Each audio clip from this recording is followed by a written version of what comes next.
Allô? Allô, allô? Allô?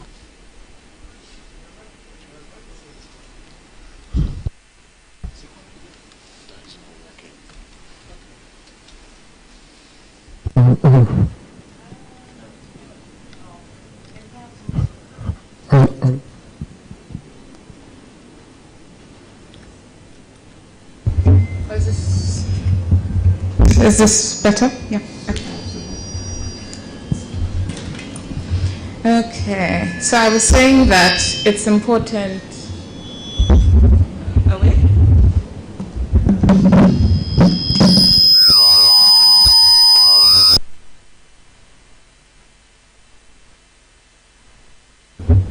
Okay. Are we good? All right. So I was saying that it's important for these reports because we need to know what the state of digital rights and inclusion are in these countries so we can know what to fix, what to focus on. And by the time the next report comes out, we would know what progress we've made or what regressions have happened. So the reports documented in East Africa a lot of internet shutdowns. There was a shutdown in South Sudan and a shutdown in Tanzania, Uganda, and Burundi during the elections. With an election coming up in Kenya in 2022, there are fears around internet shutdowns because this seems to be the trend in Africa at the moment. There have also been arrests of bloggers, coming down on their freedom of expression. In Southern Africa, during the elections in Zambia, there was also a shutdown. There was a shutdown in Swaziland, a shutdown in Zimbabwe, and of course, arrests across the region and regressive legislation in terms of digital rights.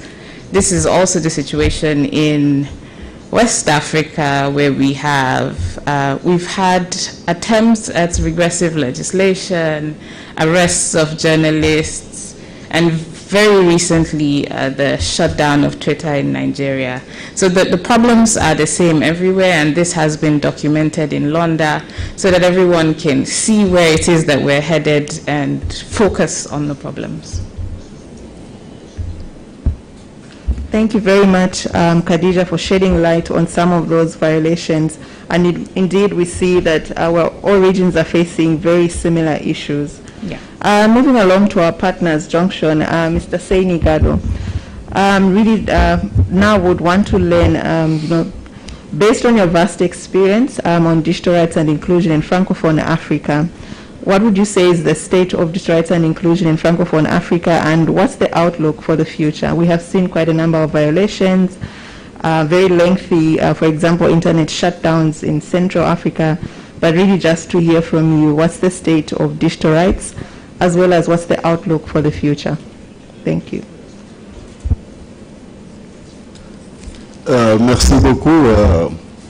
Je pense qu'en Afrique, il faut dire... En Afrique, il faut spécifier, il y a d'abord au niveau continental la convention de Malabo qui est toujours dans le circuit de ratification, et il n'y a pas beaucoup d'États qui ont ratifié cette convention, donc qui n'est pas encore entrée en vigueur. Mais au niveau sous-régional, notamment de la CEDEAO, il y a des avancées du point de vue de l'harmonisation de certains textes juridiques par rapport aux droits numériques. Nous avons, par rapport à la protection des données personnelles au niveau de la CEDEAO, une directive qui a été adoptée et qui fait qu'une certaine harmonisation au niveau de la protection des données personnelles. Et au niveau de la cybersécurité aussi, nous sommes au courant d'un projet de la CEDEAO au niveau régional pour essayer d'harmoniser les politiques au niveau de la cybersécurité dans l'espace CEDEAO. Parce que ce que nous avons constaté, c'est que au niveau de la cybersécurité, il y a des stratégies nationales comme au Sénégal et un peu partout, mais donc il s'agirait plutôt maintenant d'essayer d'harmoniser toutes ces stratégies et politiques. Sur un autre versant, il faut dire qu'effectivement, il y a eu des coupures d'Internet dans certains contextes au niveau africain et sous-régional. surtout pendant les élections. Je pense que le problème africain à ce niveau, c'est que nos dirigeants ont pour seule solution la coupure de l'Internet, pour essayer de réguler ce qu'ils appellent la régulation des réseaux sociaux. Parce que, tout simplement, ils n'ont aucune emprise sur les plateformes de réseaux sociaux. Donc, ce qu'ils peuvent faire, c'est de couper l'Internet.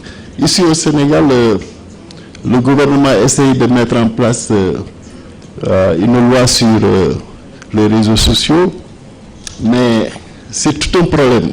Parce que le problème, c'est que techniquement, les gouvernements n'ont aucune emprise sur les plateformes, les GAFAM, ce qu'on appelle les GAFAM, n'ont aucune emprise technique pour pouvoir réguler ce secteur. Alors, si vous n'avez pas la maîtrise de ce secteur, c'est difficile de mettre en place des textes juridiques pour réguler ce secteur.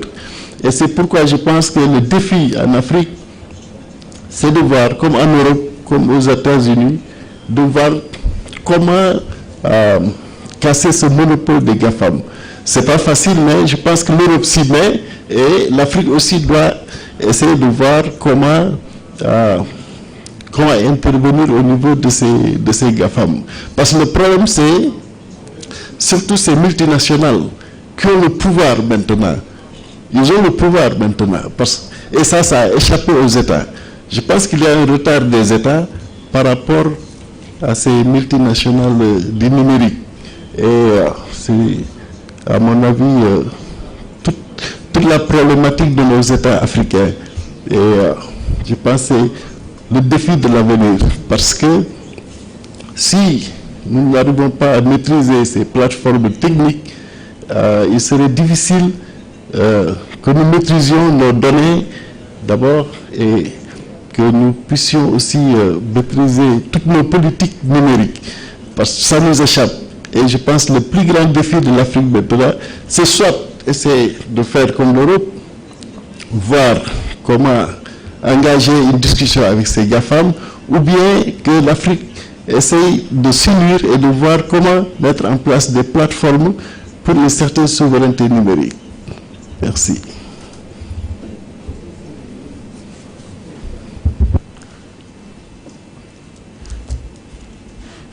Thank you so much for those insights, and particularly for touching on some of the frameworks like the Malabo Convention, and also some frameworks at the ECOWAS level that would at least help to enhance the cyberspace.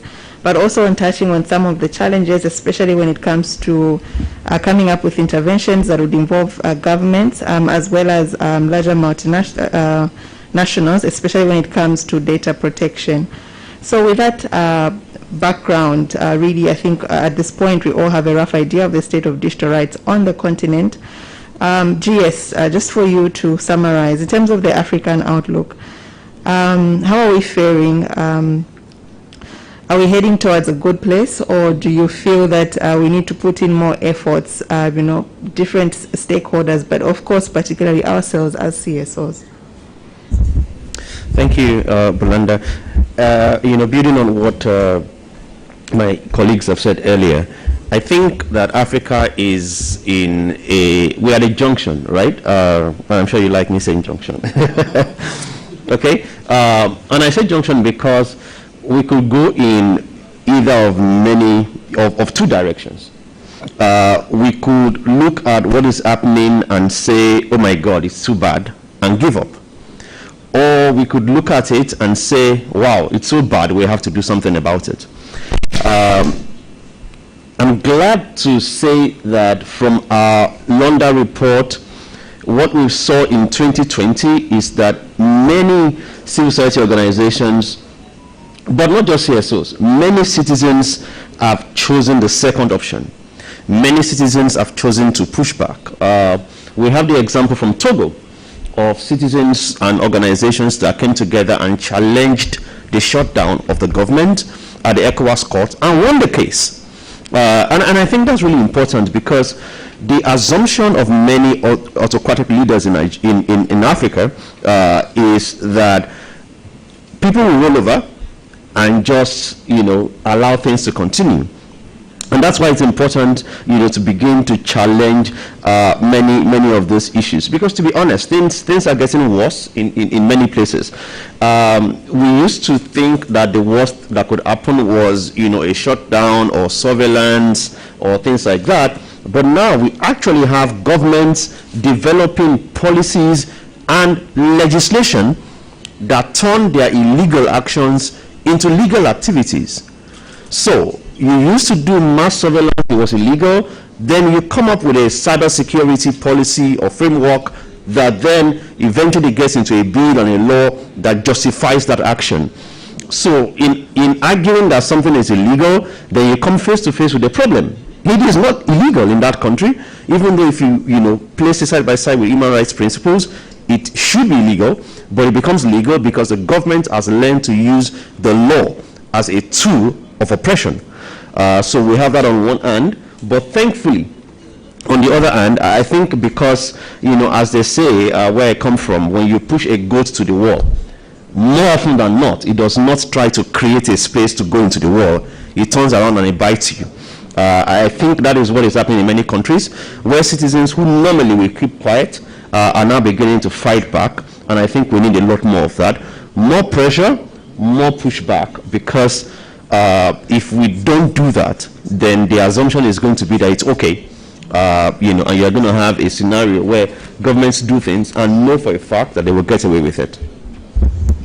Thank you very much, GS, for that insightful outlook. Indeed, we've just learned that things seem to be getting worse, and indeed that's a call to action to everyone in this room, really, to put in more pressure and more pushback.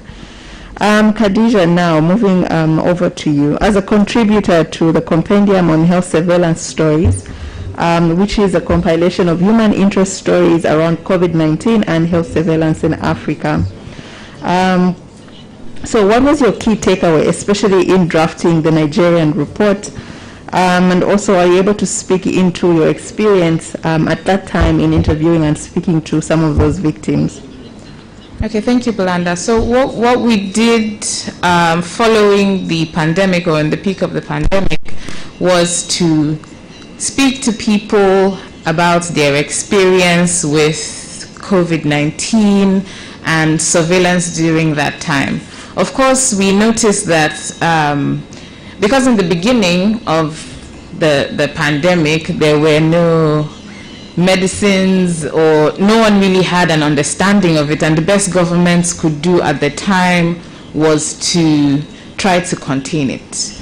And in their attempts to contain the virus, the idea was to make sure that people don't spread it, and where they had potentially spread it, they tried to isolate those situations.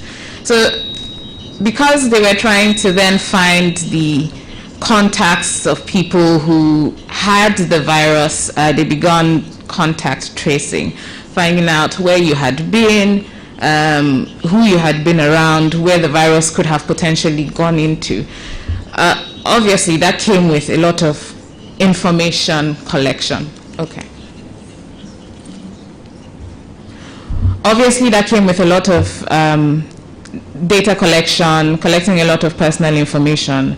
But what we saw in Nigeria and a lot of the other countries was that more information that was necessary was collected. So you want to know where the person has been, you want to know who the person has been around, but then we found that in, say, Lagos State, Nigeria, there was a Google form collecting 7 pages of information from people. So you had not just your next of kin, your occupation, your business address, and the information of your next of kin, and just a lot of things that were unnecessary for what was needed. And one thing we need to take note of when collecting data is that you collect only necessary information. So of course, a lot of the people that we spoke to, so I interviewed about 5 people, but only 2 people were featured in the report because we could only take so much. And a lot of what we found was that because Nigeria has a history of surveillance, huge budgets for surveillance, people were worried. What's going to happen to my information after this? What are they going to use it for after this? And I found that one of the people who was interviewed lied about the information that was put into the document because he was worried about what's going to happen with it. And a lot of the information outside Lagos State, collecting the information was very manual, written on paper. And we've seen newspapers being used to sell meat on the road. So people were worried that their information would eventually be used to sell something on the road. It would be used to wrap meat or oily foods, and your name, address, phone number, and all of that would be there for random people to have access to. So this was a fear that led people to lie about their information, and of course it affected public health. So those were some of the issues that were highlighted in the health surveillance report. Thank you so much, Khadija, for painting that picture. And at this point, I think it's safe to say that pretty much all other countries were facing very similar situations. As we conclude this morning's opening conversations, so we are launching tools of impact in the digital space. So looking at reports, films, and other toolkits and violations reporting platforms. So to be specific, Khadija, in terms of Reporti, which is a digital rights violations reporting platform, as well as IETA, which is a digital security toolkit. Do you see them as tools that will actually contribute to ending digital rights violations in Africa, as well as enhancing digital security? Secondly, would you encourage everyone to use them? Yes and yes. So just starting with Reporti, digital rights violations have been happening since the inception of the internet. So the moment the internet came, all the problems that come with the internet came with it.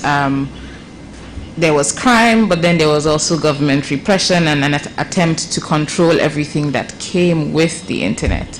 So we found that obviously civil society and a lot of individuals rose to action. But what happened in those situations was that they were all working alone. They were working in silos. And a lot of the progress that has been made with people and organizations working together, networking, the coalitions and sorts. And that is one of the things that Reporti does. Reporti brings together all the stakeholders that can help with digital rights violations. So we have on the back end, waiting for the reports to come in, the lawyers who would take this into litigation, contacts with regional governments, advocates within those specific regions that it is coming from, ready to respond based on what the violation is. So in a situation where a violation comes and one individual or organization doesn't know what to do or where to go from there, all of these people together can come up with a strategy and handle it in a way that is best for that specific violation. So it leverages on a network of Africans to fix these violations. So definitely 100%. I would say it's a great tool for violations, and I would encourage everyone to be a partner. Am I good? Okay. I would encourage everyone here to join us on that platform. I would encourage everyone to use that platform. But also speaking to IETA, again, digital rights violations they're not new, but a lot of people are sort of trying to learn how to handle these situations, strategies, and all of that. So what we did with IETA was it's a toolkit basically for all the information that you would need on handling digital rights violations. So whoever you are, wherever you are, as an individual or an organization, you see a digital rights violation, you don't know what to do or where to start, you don't even know what it is, it helps you to handle that. It gives you all the information. It's the wealth of experience, so to say, of Paradigm Initiative and its partners put together in a book for you to just, you don't have to spend years making all the mistakes that have been made. Okay. You don't have to spend all the years making the mistakes. You just have the toolkit at hand. It has information on, what internet shutdowns are, digital security, everything that you need to know. So both tools are great tools of impact that we should all use. They don't need to be sitting around in your box set or on the internet there without use. They're all out there for us to use and take advantage of and get ahead of the problem. Thank you so much, Khadija, and especially for highlighting that these tools contribute to enhancing a collaborative approach amongst ourselves, especially as CSO actors, but at the same time they help us to build networks of activists and actors pushing back on digital rights violations. So in conclusion, to Mr. SENEGAL, and then GS, you can close. So in 2019, Paradigm Initiative launched a film based off the Digital Rights and Inclusion Report, which was known as Training Day.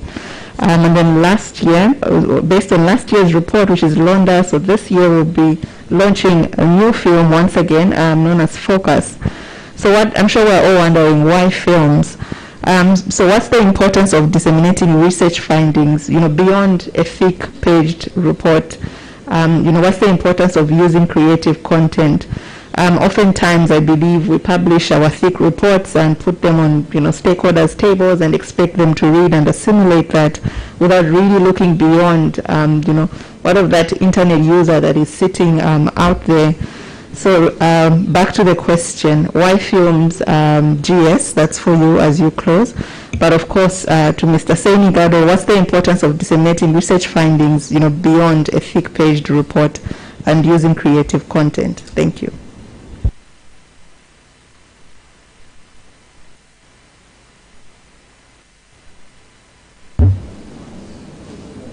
Merci beaucoup. Je pense que de tels rapports sont très importants à l'étape actuelle de l'évolution du numérique dans l'espace africain. Parce qu'il faut se dire qu'il n'y a pas beaucoup de données en matière de réflexion et sur ces questions du numérique. Et je pense que par rapport à la protection des données personnelles, l'Afrique est un peu en retard. Parce que beaucoup de pays sont encore en retard par rapport à la législation en matière de protection de données personnelles. Même au Sénégal, où nous avons adopté en 2008 une loi sur la protection des données personnelles, nous avons entamé un processus de révision de cette loi. Parce que, même pas de révision, mais d'abroger carrément cette loi, parce que cette loi n'est plus adaptée au contexte actuel du numérique qui est en évolution. Et le processus a été entamé et nous avons mis le projet de loi sur la table du gouvernement pour que ça passe à l'Assemblée nationale. Donc c'est un problème fondamental en Afrique. Et ce qu'on appelle la question de souveraineté des données. Il n'y a pas beaucoup de data center en Afrique. Au Sénégal, c'est cette année-ci que nous avons un data center qui nous permet de pouvoir essayer d'avoir une souveraineté par rapport aux données numériques, aux données. Mais je pense qu'il y a un retard par rapport à la protection des données personnelles. Et pour sauter aussi sur ce que disait tout à l'heure Benga, je pense que nous avons un problème en Afrique. Par exemple, en matière de cybersécurité, c'est vrai, beaucoup de gouvernements pensent que la cybersécurité, c'est de restreindre l'expression des citoyens. Alors que, à mon avis, le débat est ailleurs. Parce que la cybersécurité, c'est plutôt la question des cyberattaques au niveau. C'est une guerre entre les États. Ce n'est pas une guerre entre l'État et les citoyens, mais c'est une guerre entre les États. Et si en Afrique on rate cette guerre, nous aurons encore un autre problème. Parce que nous avons vu par exemple les États-Unis espionner l'Allemagne. Nous avons vu la Russie intervenir dans des élections.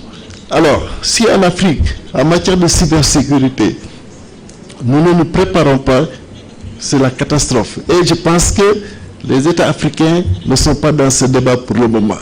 Et c'est là où l'intervention de la société civile est importante en matière de plaidoyer. Parce que je pense au niveau des Nations Unies, il y a un débat sur les questions de cybersécurité et notamment de cyberattaques entre les États. Et je pense que les deux positions dominantes, c'est entre les États-Unis et la Russie. Et à ce niveau, il faut que la société civile essaye de pousser au niveau africain pour que les États africains s'impliquent dans ce débat et essayent de trouver des innovations ou des solutions par rapport à la gestion de la cybersécurité en Afrique. Et je pense que mon collègue est beaucoup plus outillé, parce que lui c'est un spécialiste de cybersécurité, sur cette question, surtout de la sécurité. Moi je suis plutôt législation, mais surtout de la question de la sécurité au niveau de l'espace numérique. Et ça c'est un problème en Afrique. Et je pense que de tels rapports peuvent d'année en année éplucher tous les segments du numérique, en allant de la protection des données personnelles, cybersécurité, liberté d'expression sur Internet, vie privée, etc., etc. Et sur ce point, nous remercions Paradigme Initiative. Merci. Let me try to do this in a minute. So why film? We write reports every year.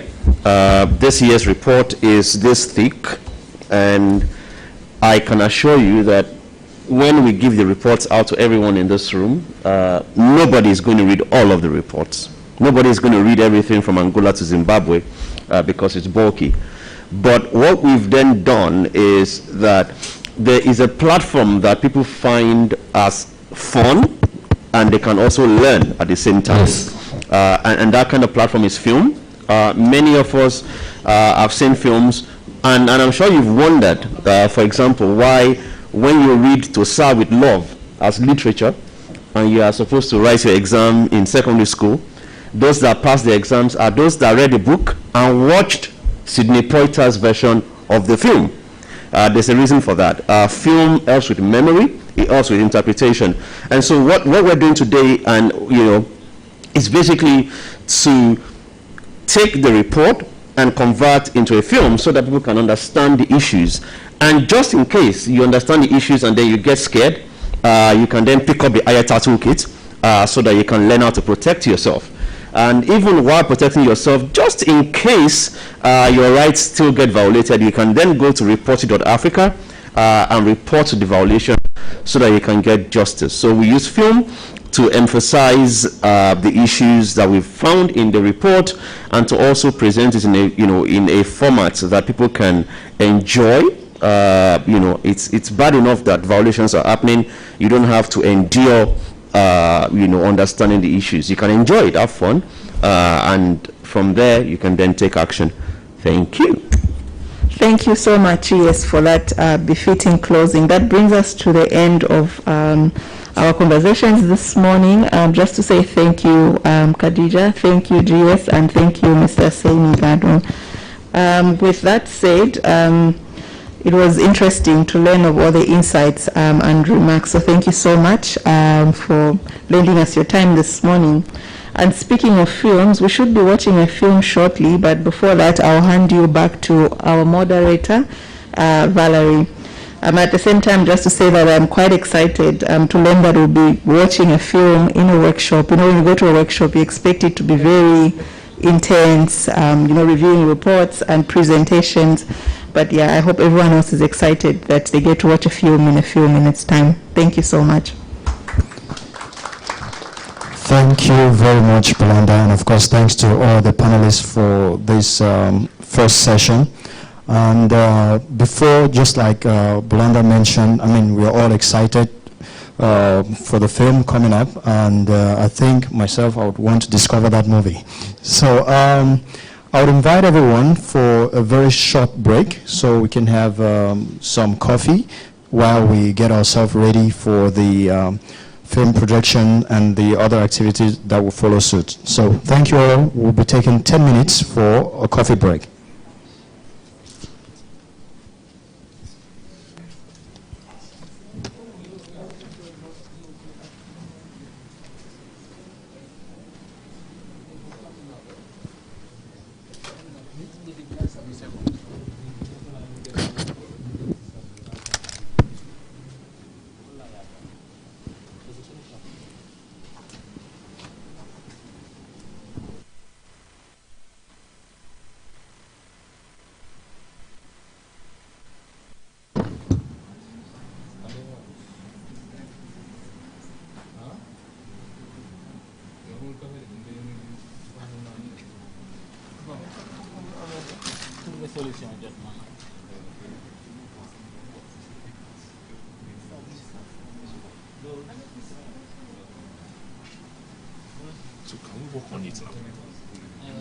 Input? Yes. Yes, yeah. You check in cable. Okay.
This particular issue is supposed to be coming from me. Yeah.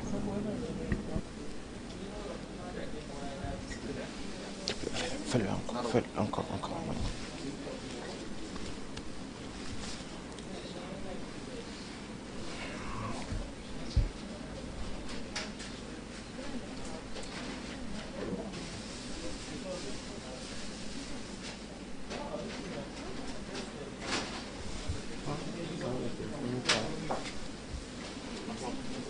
Fais-nous 3. 3 plus. Yes, we're doing... Oh.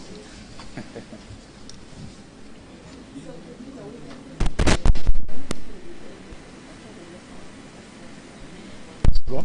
Okay. Merci. Thank you. Please, maybe you can tell me one. Valerie, were you the one who tweeted and spelled my name? Yes. I didn't see you taking any photo. The guy, this one. Oh, yeah.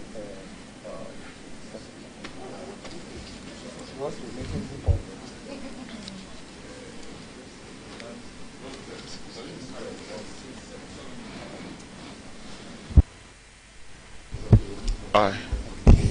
Test microphone. Check microphone.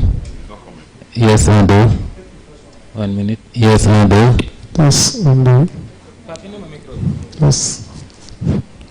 Test on the.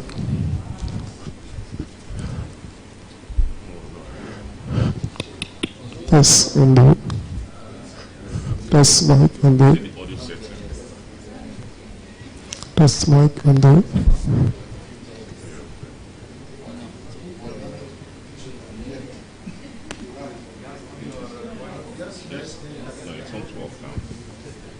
Test mic on the.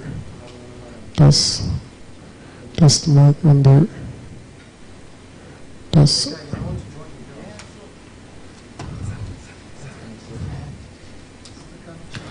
Test mic on the. Test on the 3. Test on the 4. xaar ma jox jëlal bi jëlal casque bi.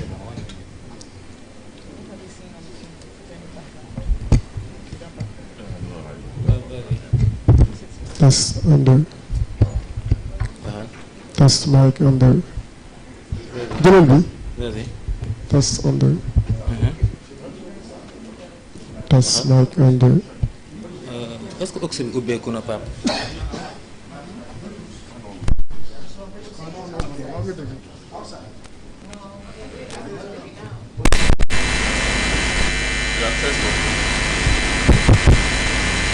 Hello? It's working.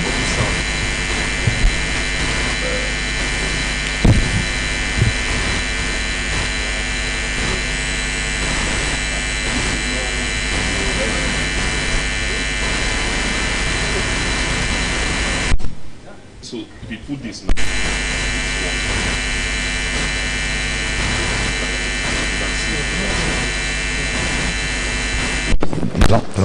Hello. it's there like that. No, not possible utilising, not possible using input, not possible. Parce que juste portable mixeur. Sure. Faut que tu me laisses faire. Ça c'est output. Ça c'est input.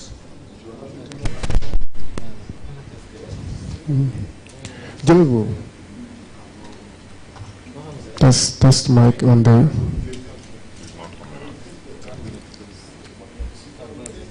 Test mic on the. Test mic on the.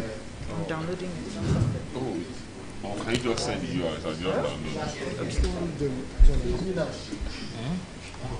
Test mic on the.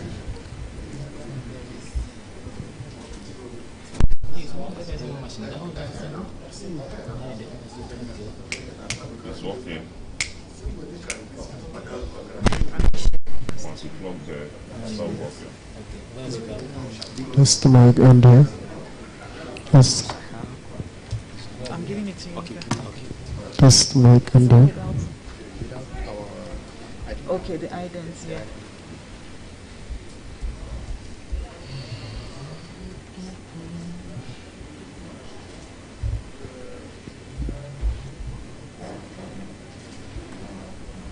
Yeah, that's English.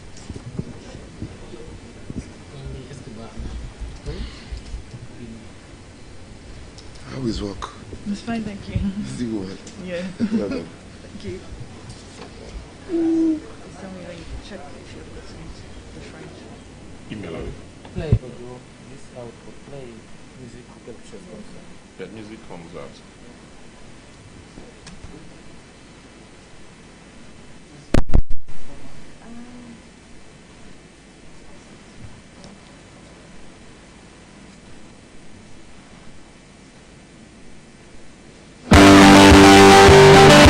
Déjà été arrêté, vous connaissez. Just output, you tell me, just out, not possible to use using input, not possible. It is possible to use it. Ok, si possible using input, you change, si you're using input, not possible after using output. Just one, soit input ou output. Vous voulez input? We need to have to go to because some people will be joining.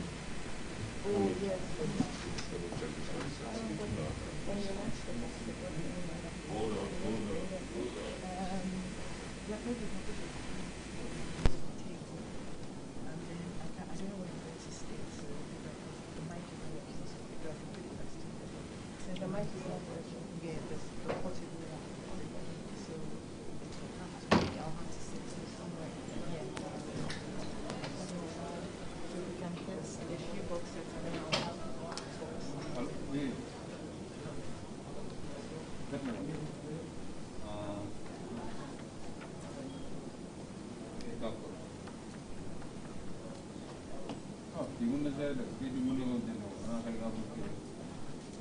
Non, plan yi dañu am xoolal dañu am tradition 3 traditions yu ñu koy def ñu am 3 traditions yu ñu jël si salle léegi dama ne ko saa su dem di cadre kenn ma teg ko da ngay play rek boobu jël en temps réel bu mu ba cadre ma teg ko noonu la ñuy def waaw dinaa la ko def soof moom benn la mën a am benn bu ma sonal parce que câble bi je pense que baaxul test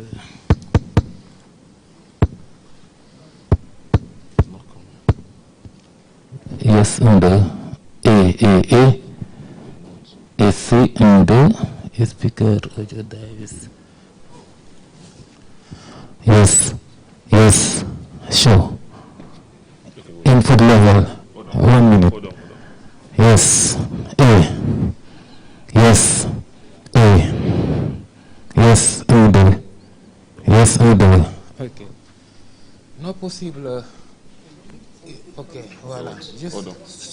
Yes, 1, 2. Yes, 1, 2. benn rek la ci mën a am.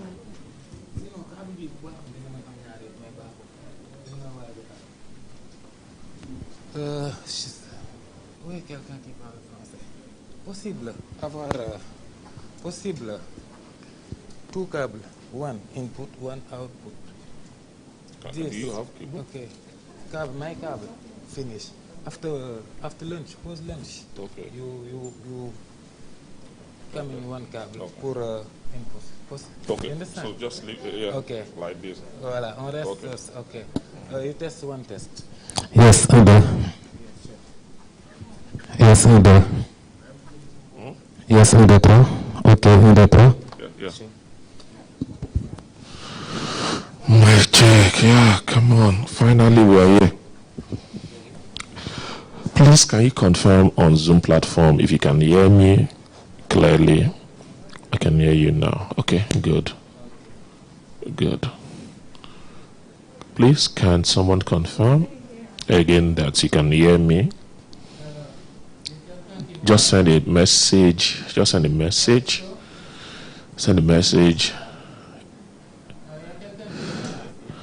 Just send a message. Just type. We are trying to fix it one after the other. Quelqu'un vous parle ici. I know some of you can. Vous parlez ici. Yeah. Can you just confirm if you can hear me? Send a chat message. Please.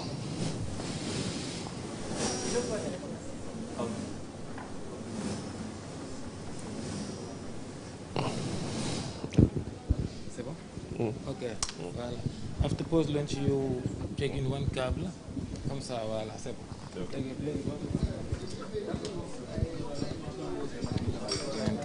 Ok, comme ça, mu am ñaari.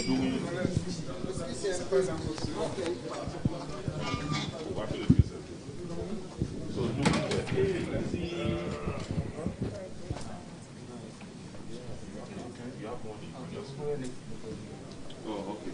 So just leave the connection the way it is. So because we have people that want to speak from Zoom, so people can hear them. So in that session, I will remove this and put it here. Number 4, are we? Number 4. Okay. Change aussi. You change the cable over. Okay, you remove it from the microphone and place it on the headset. Oh, okay, okay. Ici, la so pause fine. déjeuner, je vais revenir avec une autre table, comme ça on aura quelque chose. Okay. During lunch, they will have to change this and bring something more comfortable. Oh, so that okay. there will be no need to change anything anymore. Glory. Glory. So we will have a Zoom. Parce qu'il ne m'avait pas parlé de Zoom hier. Hier, on n'avait pas parlé de ça, on n'a pas testé. C'est comme une règle hybride, quoi. Voilà. Il y avait juste le live. Okay. Baal ma dugalal ma yéeg.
Is it ready?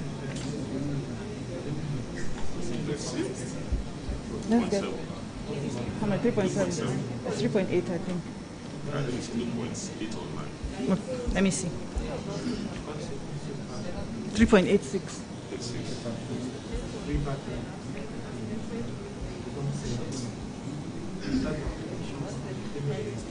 Can we start getting people inside? Is that?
Oh, it's on.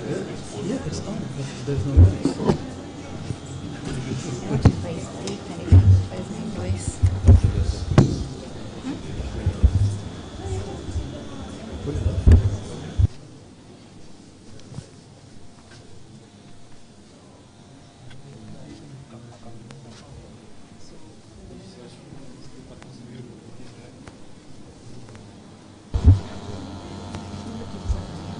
It's risky if it stays on. What if you talk during the session?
Hello?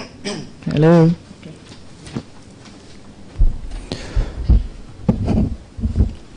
Hello, everyone. Good morning once again, and I hope we had a nice break, and we are all now good to go for the next program on our agenda for today, and which is our short film that we talked about earlier that will be launching, premiering today in French. That's the French version of the film here in Senegal.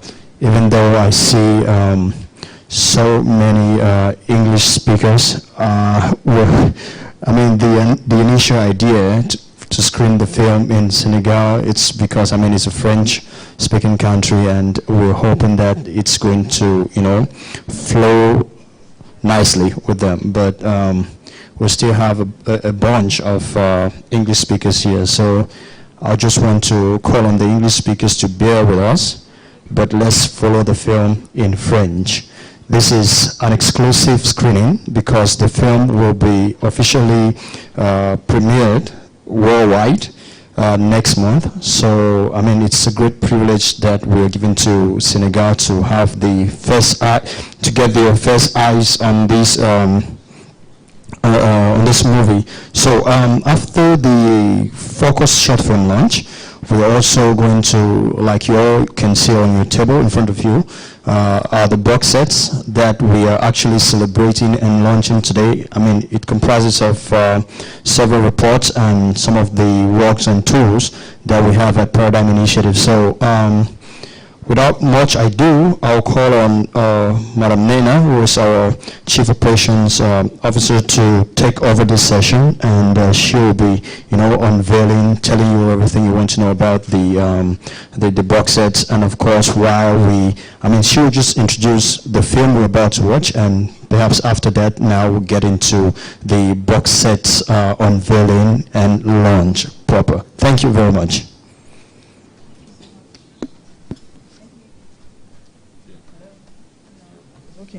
Is it working? It's not. Hello? Okay. Thank you so much, Valerie, and thank you, everyone, for coming back. I hope we all enjoyed our break.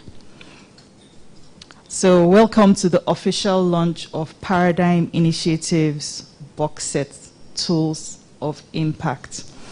Some of us here may already have been familiar with the contents of the box set. I know for sure the research assistants, they know about the data protection report. Some of my team members were contributors to Londa.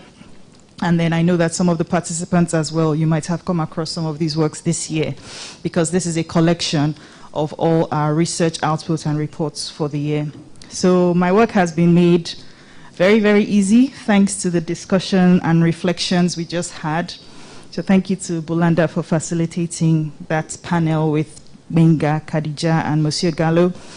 That sort of went into a deep dive of the tools of impact of Paradigm Initiative. So what I'm going to do now, to save time, is just spend a little time on each of the contents of the box set.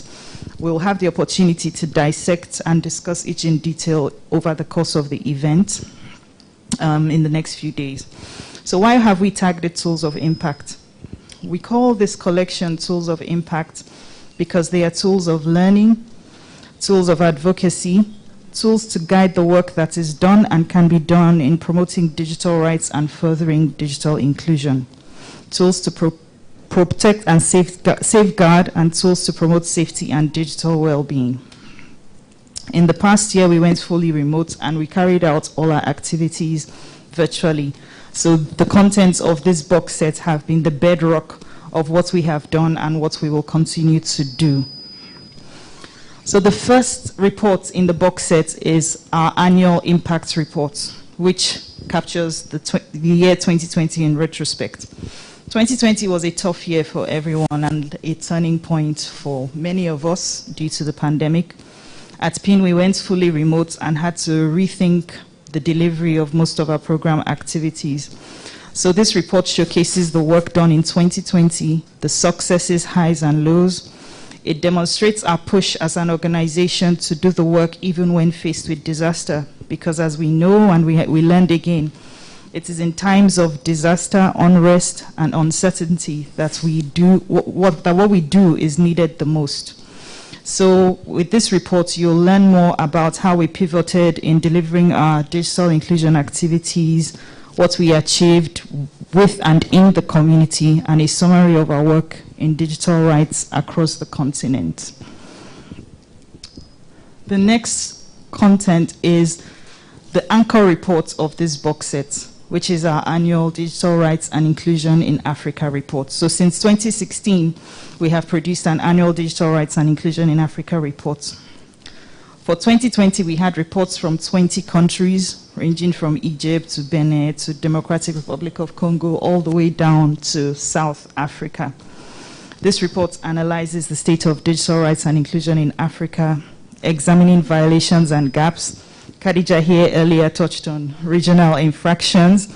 Sadly, we continue to document and record these violations across Africa. This year, we've had shutdowns in South Sudan. There's the ongoing Twitter ban in Nigeria, and issues around data protection, especially with managing the COVID-19 pandemic. The report also investigates the use and application of policy and legislation, the good, the bad, and the ugly. But it's not all gloom and doom. We also celebrate milestones and wins. So while in Nigeria we're tackling challenges in the digital economy, continually innovating around challenges, Ghana is furthering financial inclusion by promoting digital tools. The Twitter ban is currently being challenged at the ECOWAS Court and the High Court in Abuja. The lawsuits are not just initiated and supported by CSOs, but by people like you and me. So this proves that awareness is so important, and we hand power to the people when we give them information about their rights and their freedoms.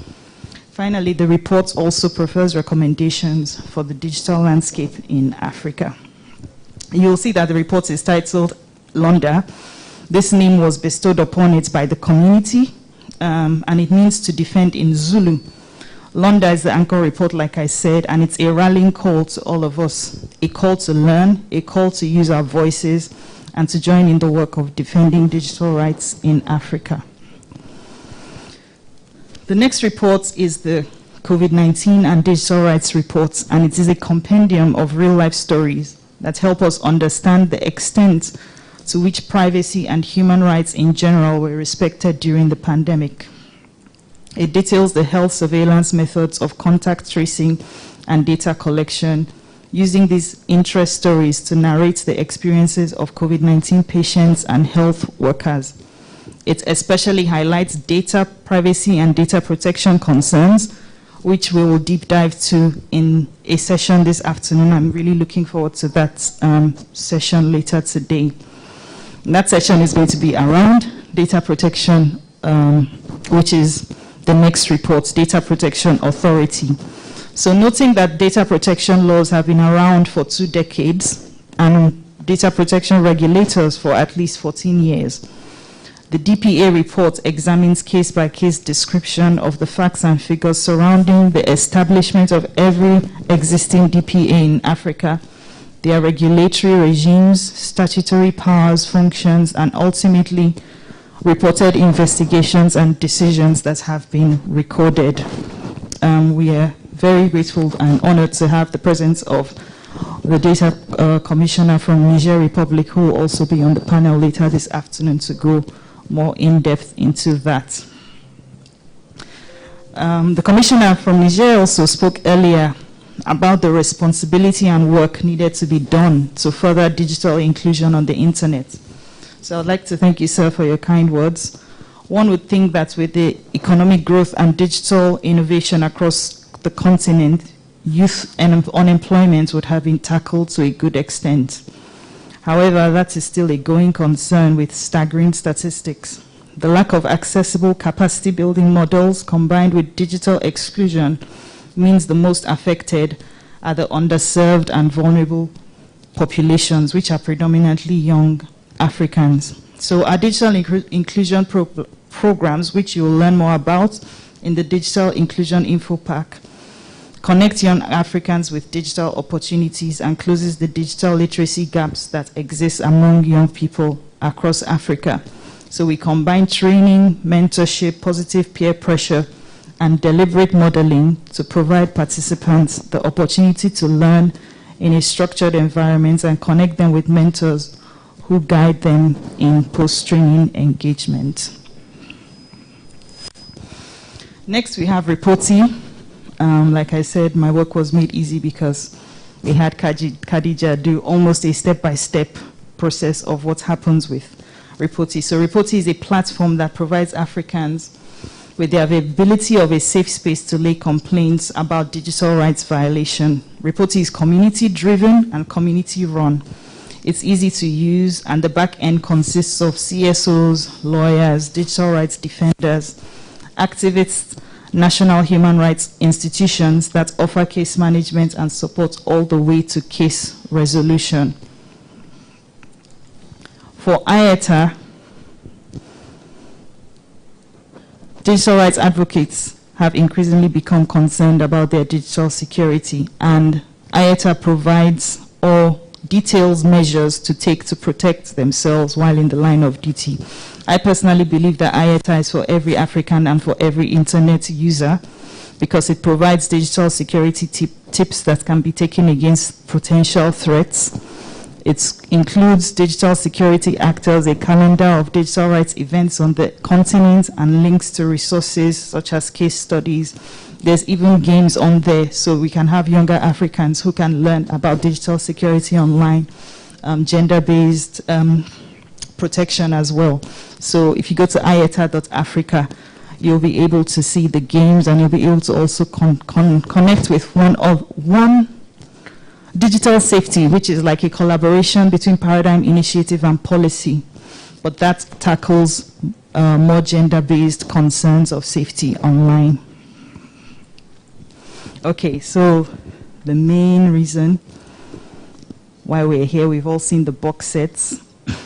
Benga talked a bit earlier about focus and the reason why we do films. So since 2019, we've converted our annual digital rights and inclusion reports into short films to make the findings of the reports easy to understand and more accessible. So we noticed, or we observed, the PIN team observed this morning while we were watching Training Day, which is last year's film. It's in English with French subtitles. But immediately we played Reporti, the Reporti ad in French. We noticed that there was a peak in interest. And that just shows how converting these outputs into accessible and understandable local content, helps in disseminating the information. So this is the reason why we have the reports in film form and in different languages.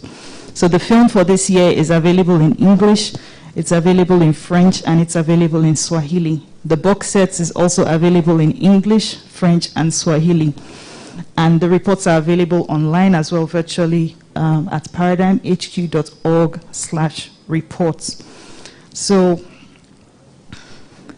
having a film helps with building advocacy and sparking important and necessary local and contextualized conversations in the community.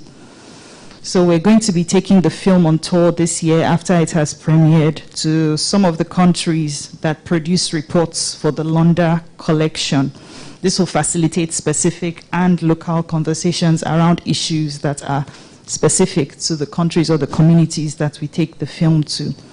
So before we begin the film, I would just like to specially thank the funders, the Kingdom of Netherlands, United States Department of State, and Osiwa Open Society Initiative in West Africa, and of course the marvelous producers up in the sky. Focus wakes us up and asks us to pay attention. And like we say in Nigeria, we have a saying, shine your eye, which means both be careful and look out. But I would hate to ruin the film for you, so I'm not going to go in depth to say it's about this or what the summary is. I'll just let us watch it and enjoy it, and then we can speak about it. So happy viewing. Thank you guys for your attention, and I hope you enjoyed the film.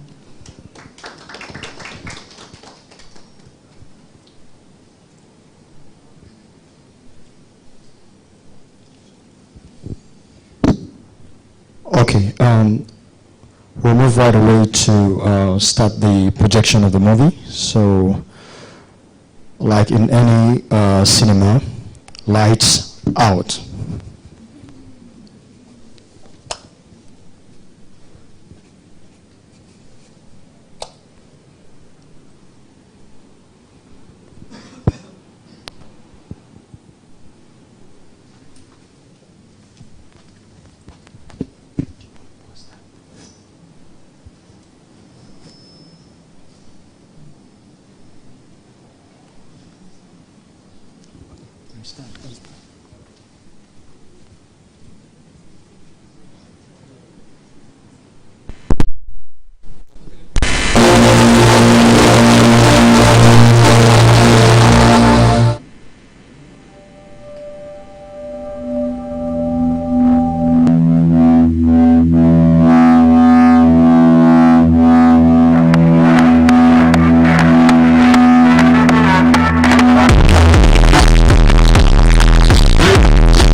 Mais tu sais que ton coup il y a 2 jours, la meilleure chose qui t'est arrivée cette semaine, hein? Ouais. Observe le massacre.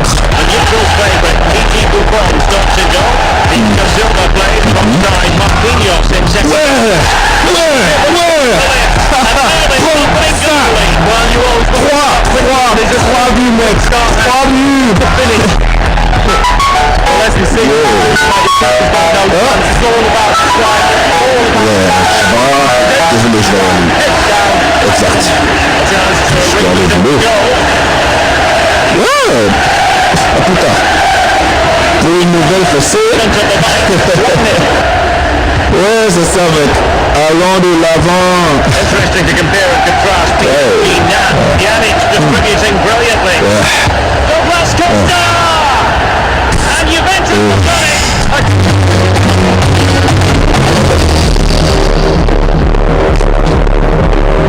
Le télé public continue de payer l'adoption de la nouvelle loi de télécommunications au Congo. Les critiques continuent de condamner la nature répressive de cette loi qui sert seulement les intérêts du gouvernement. L'actualité sportive suivra.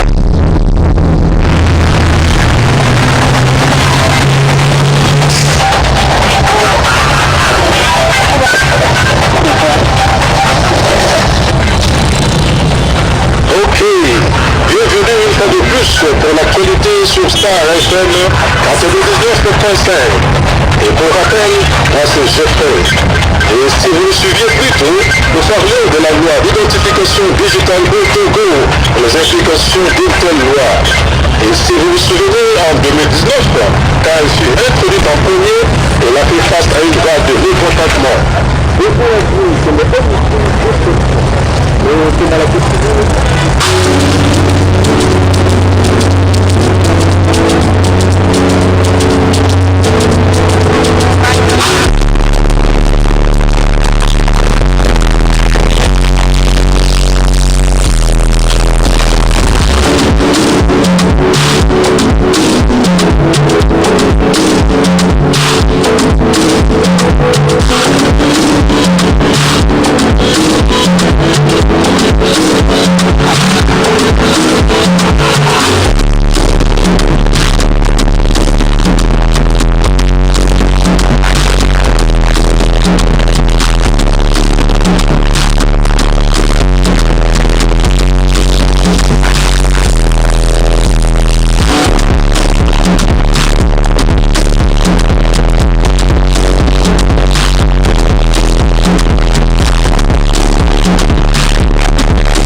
Bonjour, Gary. Comment était la soirée d'hier? ennuyeuse. Tu as encore utilisé les transports en commun? Ouais, je l'ai fait. Mais ma voiture arrive dans 15 jours. Et plus jamais je ne serai gêné d'écouter la radio de notre mec.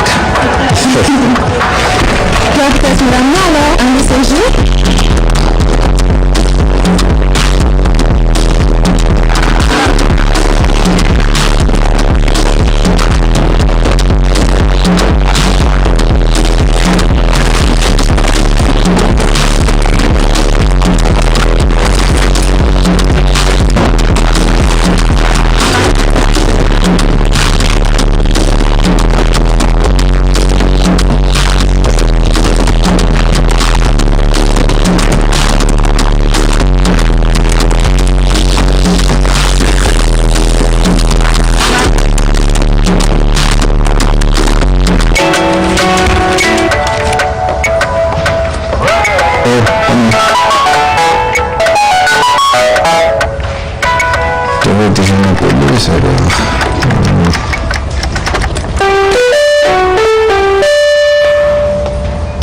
Tu m'entends?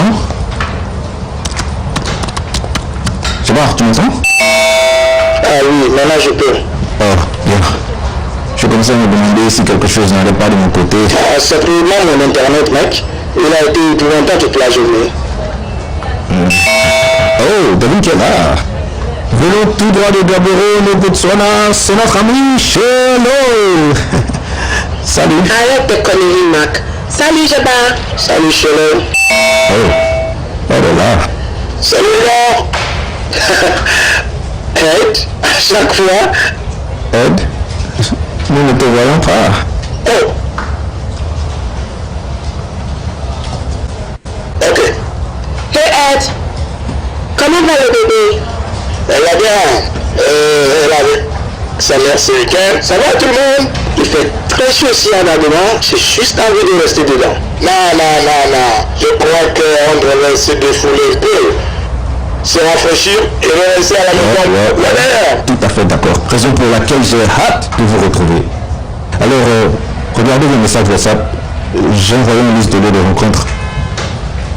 J'ai réduit la liste à 2 de ces endroits. Waouh. C'est tellement beau. Ouais, on va bien s'amuser en l'air. J'espère de tout cœur que ce sera de loin meilleur que ce que j'avais nous a proposé il y a 2 ans. Ça blague, c'était quoi ce problème? J'ai organisé une escapade en fait. Et tu sais, dis-lui, Obi. Regarde. Où est passé Obi? Hey! Obi! T'es là? Elle n'est pas connectée. Vrai. J'ai manqué les appels d'elle ce matin d'ailleurs. Tu connais Obi? Elle est probablement quelque part cherchant des théories du complot. Elle les aime, ces théories. Vous savez qu'elle vous tuerait, vous qui les appelez juste des théories, n'est-ce pas? Et avec sa grande gueule, elle vous détruirait instantanément. Fini! Elle a changé par contre, depuis l'incident dont elle a été victime en octobre dernier à Lagos. Beaucoup de jeunes meurent sans raison. Vrai. Ouais. J'ai lu au nom qu'une manifestation se prépare dans la ville aujourd'hui. Oh ouais, en effet. Quelle époque. Ouais, tu sais, avec ce qui se passe au Congo actuellement, je ne sais pas si tu dis une manifestation. Je dois y aller. Je vous ai parlé de mon rendez-vous avec Jess. C'est ce soir. Je crois qu'elle est là-bas. Quoi? Qu'est-ce qui vous arrive? Vous pourriez au moins prétendre être content pour moi. Nous le sommes. Seulement, tu le diras encore la semaine prochaine à propos d'une autre. Ouais, c'est ça, mais vous êtes des amis. C'est ça, bref. En avant, au revoir. Au revoir.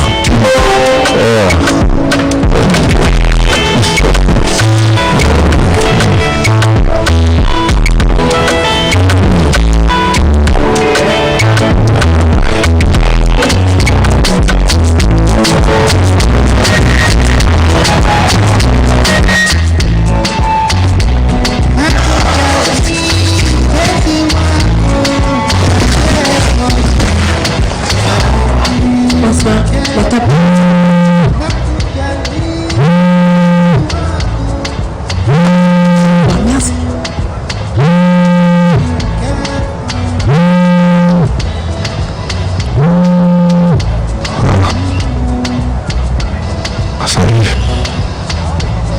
Salut. Prends place. Merci. Waouh. Tu es encore plus belle en personne. Oh là là, la photo était si moche que ça. Non, c'est pas ce que je voulais dire, c'est que j'entends par là. Des stress. Je rigole. Oh, waouh. Tu m'as foutu la frousse pour l'instant. Objectif atteint. Merci. Oh, merci.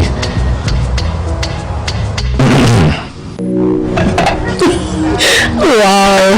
Ce sont des amis parfaits. Oh oui, je sens. Et vous vous êtes rencontrés dans un groupe Facebook, c'est ça? Pourquoi je me rencontre des tarés d'internet, moi? Pardon? Tu sais bien que je ne parle pas de toi.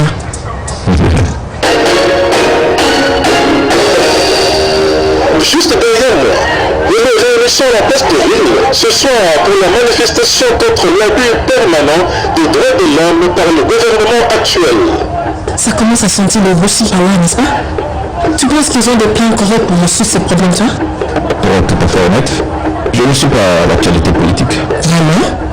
Comment sais-tu aller à ce qu'on s'appelle le gouvernement? J'ai juste besoin de savoir ce qu'il me faut savoir et c'est tout. Écoute, pour dire vrai, j'ai suffisamment de stress au boulot dans ma vie privée pour ajouter avec ça. Des fois, c'est de trop de ça. Je ne peux pas avoir toutes ces ondes négatives autour de moi, donc je vais te l'avouer. Mais n'es-tu pas inquiet? Le harcèlement par les forces de l'ordre devient de plus en plus monnaie courante. Et le gouvernement qui est censé de nous protéger, ceci de la pandémie actuelle pour nous assujettir encore plus. D'accord. Alors, comme toi, regarde-moi. J'ai des lettres. Partout où je vais, je m'en dis pour prendre mon sac à dos. Je vois un boulot porte un jean troué. J'utilise les transports en commun tout le temps et jamais je n'ai été harcelé par la police. Alors, juste parce que tu n'as jamais vécu toi, ceux qui ont été victimes mentent. Pas vraiment. Ouais. À mon avis, les gens sont juste un peu trop sensibles. Sensibles? T'es sérieux? En me basant sur les vidéos que j'ai vues, j'en doute. D'accord. Et les romans alors? Le blocage de l'accès à l'internet, des personnes qui disparaissent en pleine nuit de leur maison, des trucs du genre. Tu sais quoi? J'ai un ami à moi, il s'appelle Archibald. Pardon? Archibald? Ouais, Archibald. On l'appelle Archimariaki. Désolé, je ne peux pas t'expliquer ça, mais qui prononce son nom Archibald? Ses parents? Tu vois que je mens? Attends, je te fais voir sa photo. Je suis sûr de avoir quelque part ici. C'est la photo. Mais voilà. Ça, c'est Archie. Ok, très bien. Qu'en est-il de lui? De qui? Archibald. Donc, il travaille pour le gouvernement. Ok. Et il m'a assuré que ses réunions sont véhiculées par le parti de l'opposition qui recherche une victoire lors de la prochaine élection. Oh wow. Ouais. Donc, ne te laisse pas influencer par ces comporteurs de fausses nouvelles.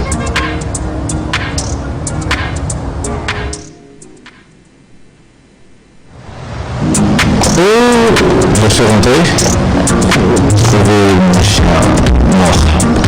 Oh mon Dieu, je suis désolée. Ça va, ça va déjà besoin.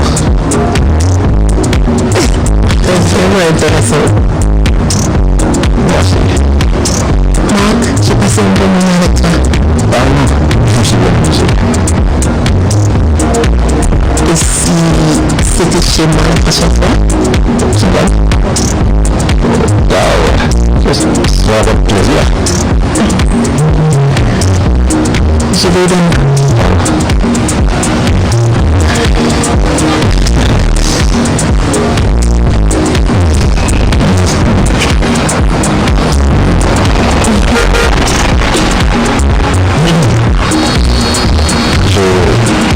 Je t'appelle? On n'a pas eu l'opportunité.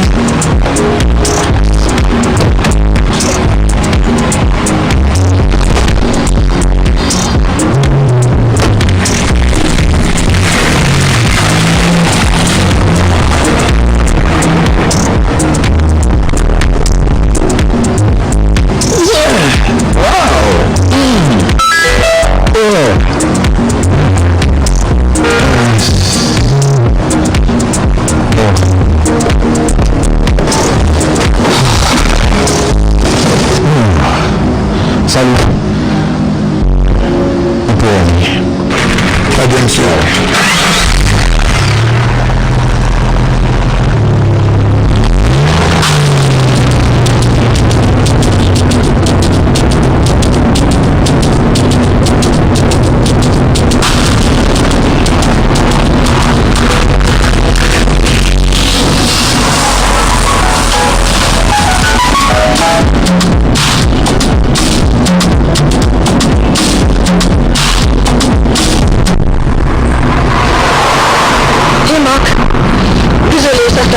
Comme je n'ai pas parlé, j'ai été très triste, tu vois. J'ai essayé en vain de te joindre. Je ne sais pas si tu m'ignores comme d'habitude ou bien que nous attendons. Marc, écoute-moi attentivement. Je veux que vous sachiez tous que toute information partagée avec vous est vraie. Il ne veut pas que vous sachiez, mais ces choses sont bien réelles. Alors, n'hésitez pas. Des personnes comme moi au Nigeria, qui essaient de tirer la sonnette d'alarme par rapport à tout ce qui se passe ici. Et maintenant toute l'Afrique à leur victime. Marc, ma vie aujourd'hui est vigilant. Je crois que je suis surveillée. Je le ressens depuis quelques jours. Et vous êtes possiblement sous surveillance aussi, tous. Évidemment, nous ne pouvons laisser la peur vaincre, n'est-ce pas? Sois juste prudent, d'accord? C'est quoi déjà ton expression préférée? Allons de l'avant.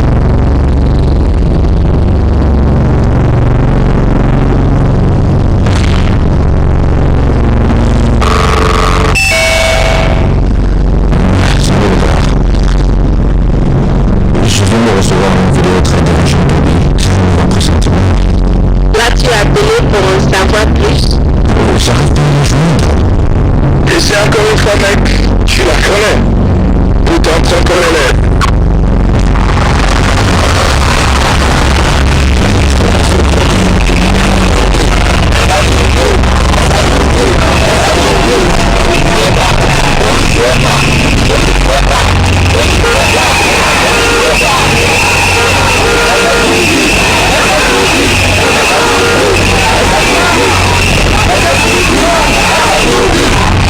Ce sont certainement les manifestants.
Vous savez quoi? Vous méritez 5 étoiles pour cette course quand vous étiez incroyable. Merci. C'était génial. Merci. Bon, soyez trop bien. Allez, monsieur.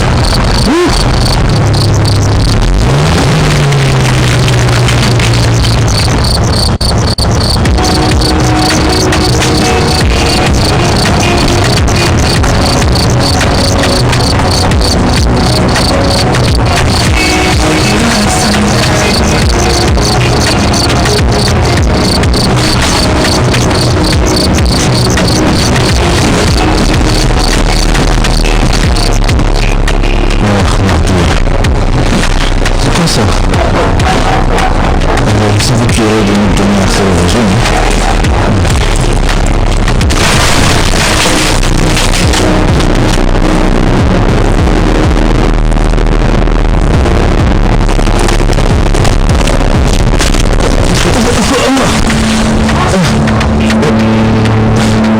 Je suis sûr que vous avez une mauvaise impression. Je l'ai appréhendé. Ok. Faites 1000 coups de fond en camp débrancher tous les ordinateurs et disques durs. Tout appareil électronique ou ordinateur doit être emporté. C'est compris? Je pense qu'il y a une confusion quelque part. Écoutez. Archie? Ah si. Dis-moi si tu vas là. Je suis sûr qu'il y a une confusion. Parle-leur. S'il te plaît. On a les derniers.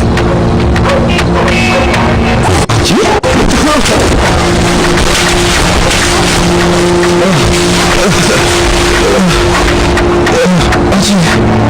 Archie, je sais pas ce qui se passe. S'il te plaît, je suis sûr qu'il y a une erreur. Ne reste pas là, parle, dis quelque chose. Archie, s'il te plaît.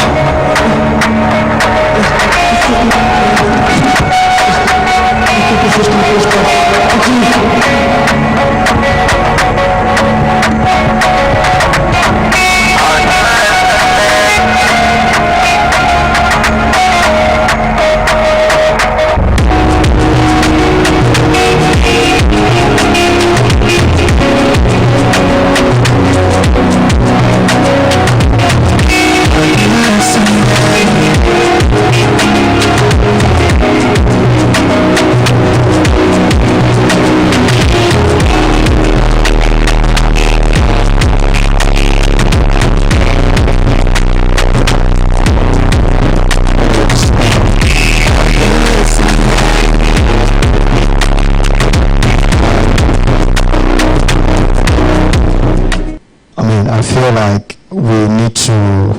I feel the need to, introduce the cast and crew right now, but it's rather unfortunate that we can't do that now. Like we mentioned earlier, this is an exclusive, projection just for Senegal, and the movie will be premiered worldwide next month. That's in October. So we'll all have the opportunity to, meet those who, make this magic happen. So thanks so very much for viewing, and of course, like you all know, just like in a traditional screening exercise, we definitely want to, have some feedbacks on what are your thoughts, your impressions, and what you have to say about this movie after watching it. And for those who've had the opportunity to go through, the report, just to say, focus, it's I would say the motion picture of our 2020 report. So, you can imagine the number of pages compressed into a 23-minute movie just to show you how important it is to, portray and to showcase what we do in different ways, and for different audiences to have good ideas about what we do at Paradigm Initiative. So I'll open up the floor just to have anybody share, you can share a take, what you thought, your thoughts about the film, and if there's some few questions, comments, we'll be glad, we are happy to share more lights on that with you all. So thank you. Do we have anybody who want to go first? Just to, your thoughts, any question about? Okay.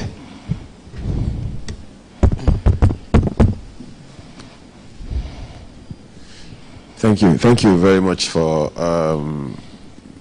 how Paradigm Initiative is trying to pass this message in different forms, and taking the cue from what Linga said about how messages sync better when you have different channels or different medium of communication.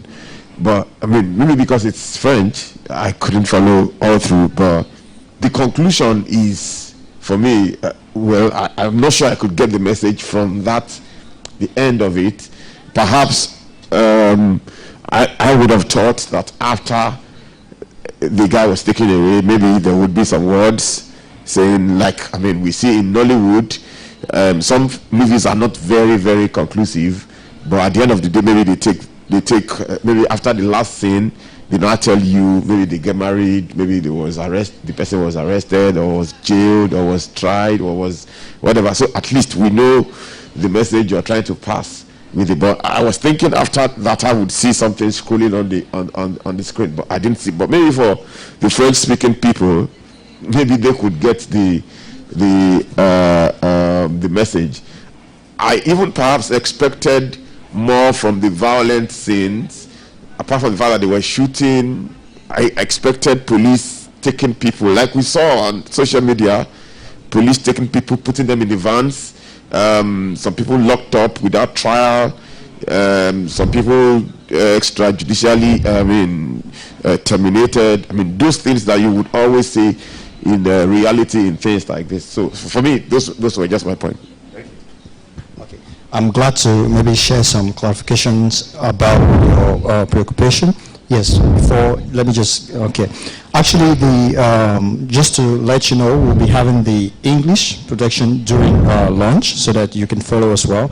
And just to highlight that some of the things you're talking about was actually, said and showed in the film itself, the young people that were commencing and, talking about so many things that you mentioned already. I think in the English version, you have a clearer picture of that. And just to add, this film is all about, these young people that, always think everything is okay around them because maybe they know one or two people that feel like nothing can happen to them, and which is why, the title of the film is Focus. Like, you lose this focus until at the end you realize that you need to pay attention and to be focused. So, he couldn't believe, all what was happening could happen to him until when it happened. So, it's just a light summary. And more importantly, looking at what we do at Paradigm Initiative, both on the digital rights side and of course on the inclusion side, which is why we wanted to bring in more of the young people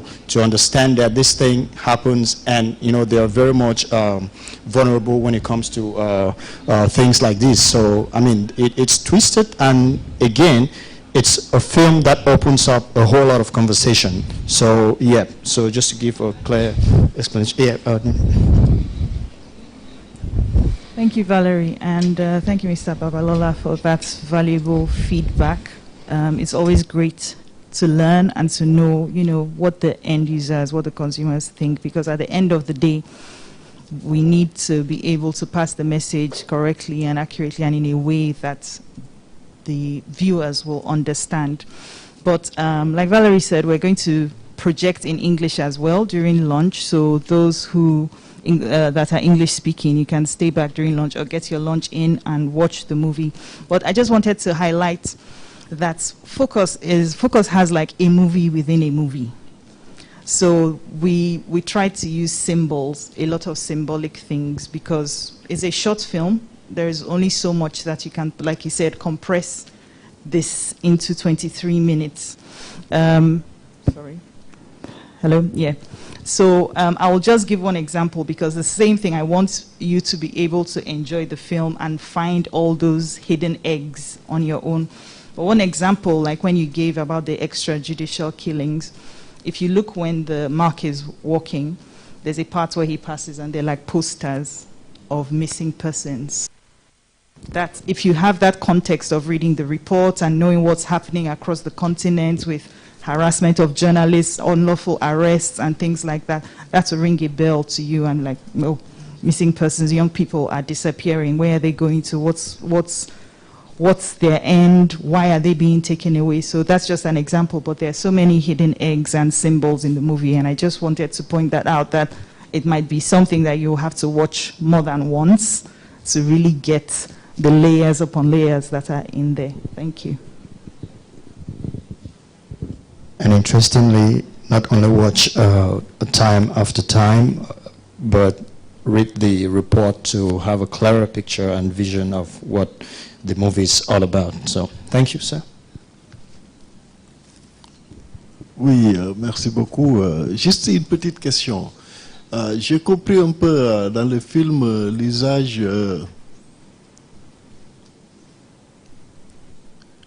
okay. J'ai compris dans le film l'usage des réseaux sociaux, de la coupure d'Internet, de la perte de réseau, etc. Mais à la fin,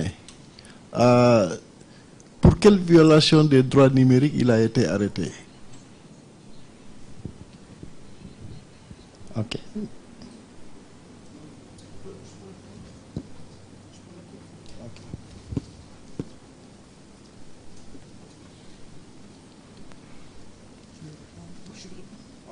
question, non? Ok. Merci beaucoup. Merci à Wakar. Je suis Rigobert Kebouni, du Cameroun, responsable du programme pour l'Afrique francophone, la Paradigme Initiative. Alors, avant de répondre à la question de Ababakar sur le film qui vient d'être projeté, il faut déjà revenir sur des cas spécifiques qui ont été abordés, qui sont des cas sur lesquels nous travaillons dans la région. Les cas sont nombreux en matière de violation des droits numériques. On peut parler d'arrestation de journalistes, on peut parler d'arrestation d'activistes politiques, parce qu'il n'y a pas que journalistes et activistes politiques. On peut parler également de contrôle et de surveillance en masse. Il faut distinguer la surveillance des réseaux sociaux avec le contrôle de communication des acteurs sur les réseaux sociaux. Le gouvernement régulièrement contrôle les journalistes, il contrôle les blogueurs, il contrôle les hommes politiques, il contrôle ceux-là qui peuvent être considérés comme des influenceurs dans l'espace numérique. Et les plateformes en Afrique, généralement, qui sont utilisées sont des plateformes comme Facebook, comme Twitter, ou alors... bon, on ne peut pas parler de WhatsApp parce que WhatsApp étant une communication qui est cryptée de bout en bout, il y a une différence.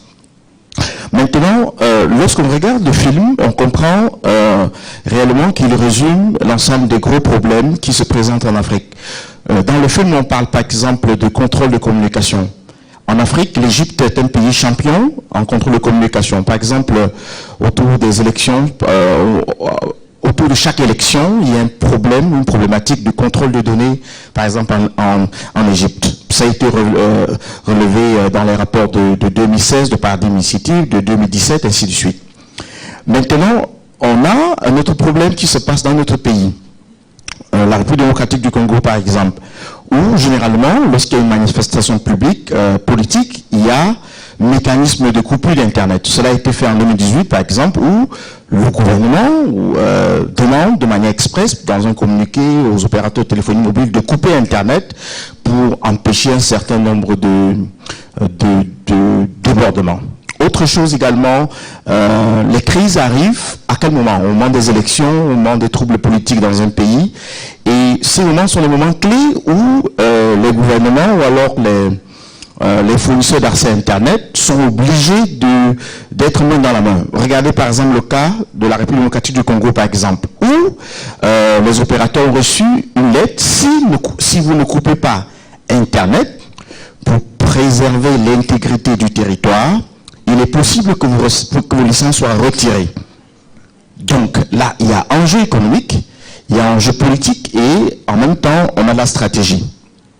L'élément fondamental pour répondre à Ababakar, c'est que le jeune a été monitoré, c'est-à-dire il a été contrôlé. Toutes ces communications à partir de ces bases de données ont été tracées à partir du GPS, c'est possible, à partir du code email d'un téléphone, c'est possible, à partir d'une demande express du gouvernement aux opérateurs téléphoniques mobiles, comme ça se fait au Cameroun ou au Sénégal. Lorsque l'intégrité du territoire est menacée, les opérateurs peuvent fournir l'ensemble des données au gouvernement sur un cas spécifique. Et donc, étant donné qu'il y a eu une menace, donc les informations ont été donc données au gouvernement ou alors à ceux qui l'ont arrêté, entre guillemets, et c'est donc la raison pour laquelle. Maintenant, il y a quelque chose qui se passe. C'est que lorsque vous êtes sous surveillance, il n'y a pas seulement vos informations qui peuvent faire ce qu'on vous arrête. Il y a également ce que quelqu'un peut vous envoyer, même si c'est par erreur. Cela peut conduire à une arrestation. Mais ce que l'on résume, c'est que l'arrestation d'un jeune pour sa liberté d'expression, pour sa liberté de communication, pour sa liberté sur Internet est une violation des droits numériques. Donc, les gouvernements doivent utiliser d'autres options, d'autres stratégies pour éviter que l'on se retrouve à une violation des droits numériques. Pour chuter, toute violation des droits numériques dans le contexte africain affecte le niveau de classement des droits de l'homme de ce pays. C'est le cas pour le Tchad, par exemple, où on a vu ce qui s'est passé, où c'est le président, le feu Idriss Déby, qui a ordonné, par exemple, la réouverture des réseaux sociaux après avoir coupé ces réseaux pour une période de plus d'1 an. Donc on comprend que c'est un enjeu, c'est une stratégie, et autour de cela, il y a tout un ensemble de violations. Donc voilà un peu ce qu'on peut retenir du film et la raison fondamentale. Donc le contrôle des communications en Afrique, c'est ce que le film révèle, qui est une autre forme de violation des droits numériques où on cible des personnes qu'on peut arrêter sans pourtant faire assez de bruit. Merci.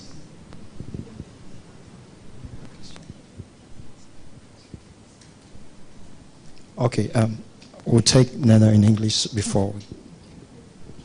Thank you, Valerie, and thank you so much, Rigobert.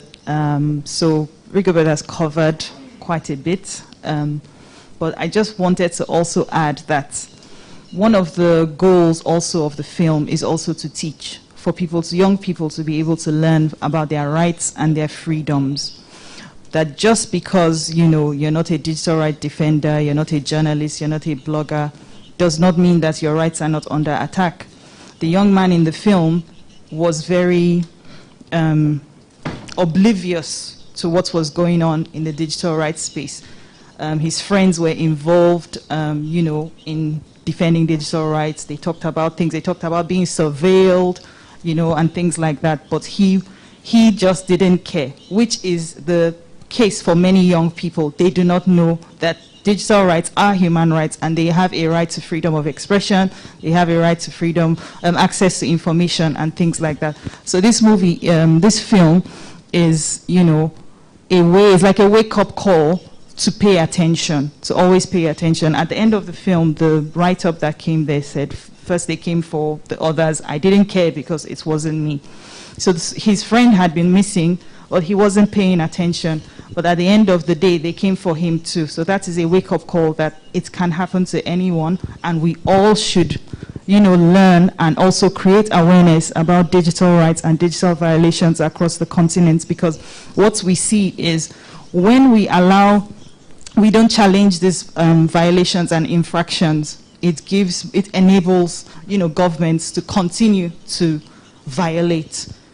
If it is successful, if a shutdown is successful in Mali, tomorrow Guinea will say, why can I not do that and use that to my advantage? So it's all about us coming together, creating awareness, especially among young people, you know, of their rights, and that they have the ability to protect their freedoms and their rights as well. Thank you.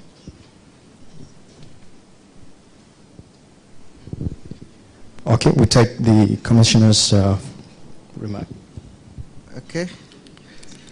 Ok, merci beaucoup. Au fait, mon impression sur le film, c'est que ça a été une approche trop technique. Vraiment, et globalement, pour quelqu'un qui est dans le domaine, vous pouvez déjà saisir de quoi est-ce qu'il s'agit. Mais néanmoins, bon, j'ai 2 ou 3 observations à faire. C'est vrai que le temps est très court. En moins de 30 minutes, vraiment, on ne pouvait pas brasser un thème aussi vaste et transversal. Donc, mais néanmoins, j'aurais souhaité que le film va dans les 2 sens. C'est-à-dire que non seulement on sent qu'il y a une critique de l'excessivité de la régulation, on sait que le contrôle, donc la restriction des droits, mais c'est qu'il y a une part de légitimité aussi dans cette restriction-là. Cela n'est pas trop ressorti dans le film. Je comprends parce que c'était des gens de la société civile qui sont à la base, et donc c'est une question d'école et d'approche. Néanmoins, pour rester dans le juste milieu, j'aurais souhaité quand même que la justification de la régulation quand même puisse être un peu expliquée, ne serait-ce qu'à travers l'entrée en matière, la discussion entre les jeunes.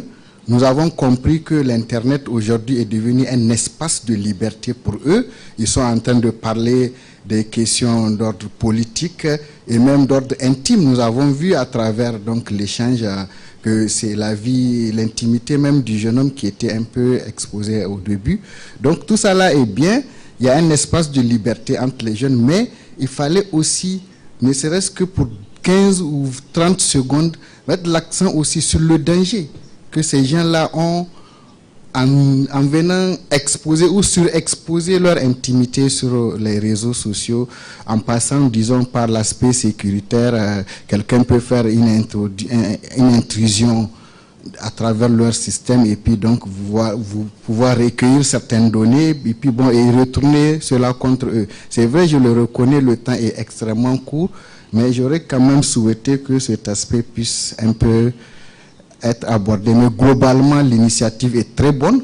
Elle est excellente vraiment pour quelqu'un du domaine. Déjà, l'approche est parfaite. Merci beaucoup. Grand merci.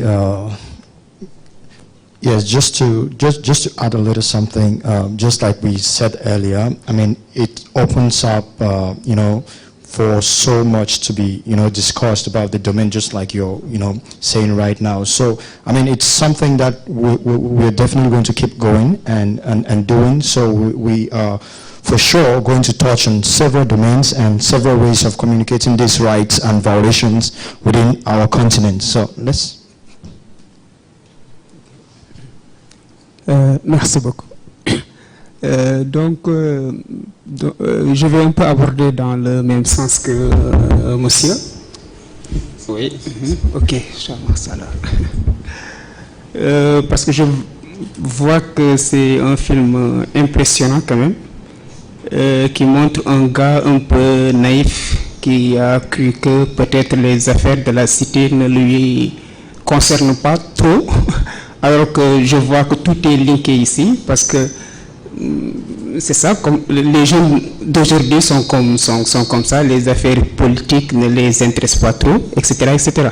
Et là, j'ai constaté que tel n'est pas le cas. À chaque fois qu'on est connecté, dans un monde connecté, on est directement lié de tout ce qui est en train de se passer. Peut-être ce que j'aimerais savoir, quelle est sa responsabilité dans tout ça. Là aussi, pour peut-être après dire qu'il a commis telle ou telle erreur, pour peut-être poursuivre ces gars-là, ces gars un peu puissants, je peux dire. Et est-ce que aussi c'est le gouvernement, c'est qui, en quelque sorte, c'est un lobby ou bien quelque chose comme ça aussi, j'aimerais le savoir. Autre chose aussi qui me paraît intéressant aussi, c'est essayer de traduire ces genres de films dans les langues locales. Là aussi, ce serait intéressant pour moi. Parce qu'au Sénégal, dans un pays où 60% des Sénégalais parlent le Wolof aussi, et c'est aussi de promouvoir ça dans ces langues nationales aussi, ce serait intéressant pour nous, quoi. Donc c'était ça mon intervention. Mais vraiment, je pense que ça résume tout, hein, toute la problématique qu'on rencontre tout le temps par rapport aux réseaux sociaux, par rapport à l'utilisation de l'Internet. Je pense que c'est extrêmement important, ce film. Donc il faut le diffuser de la manière la plus large possible, Inch'Allah. Oui, ok. Okay, thank you. We'll just take the last question or comments and we'll round up. And remember, we can all, during lunch, talk more about it, discuss, share ideas and or whatnot. So thanks so much.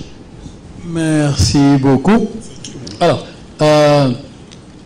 je salue vraiment l'initiative de réaliser un film de sensibilisation par rapport à ça.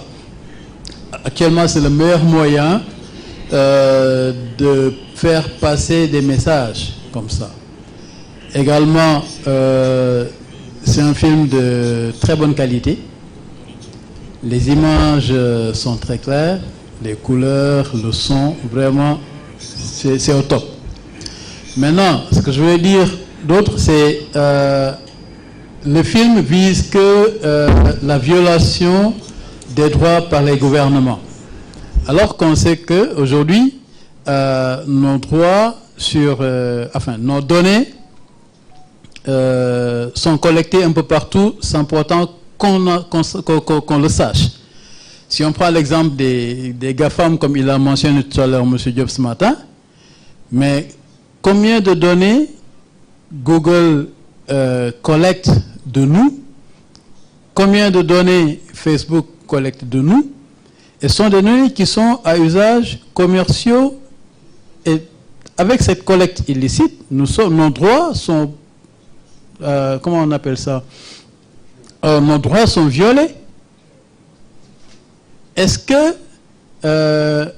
cette violation des droits de la part de ces GAFAM-là ne doivent pas être prises en considération dans le film, au lieu juste de mettre qu'on est sur surveillance, et de cette surveillance-là, on peut être victime de violence de la part d'un gouvernement.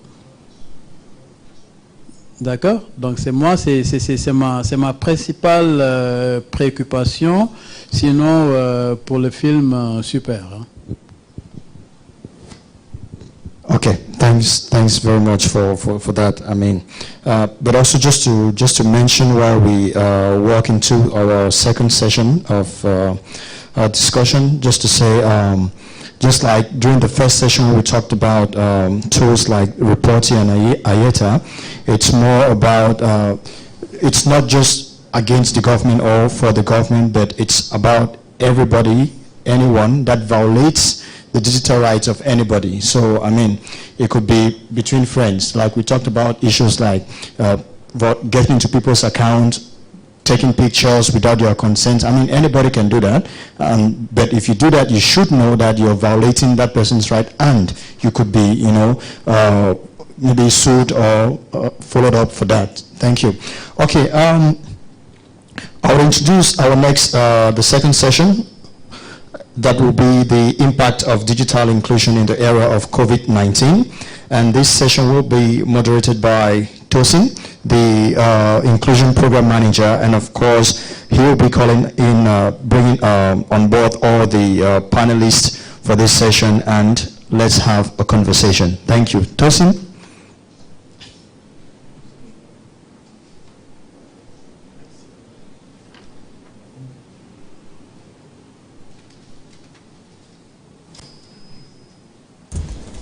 Hi everyone, please can you hear me? Yeah, good. All right, thank you so much, Valerie, and everyone, thanks for your patience for still being around. I know we started a little bit late, but we are here now.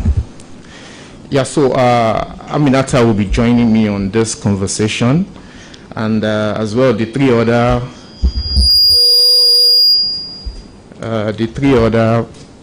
panelists who will be joining online via Zoom.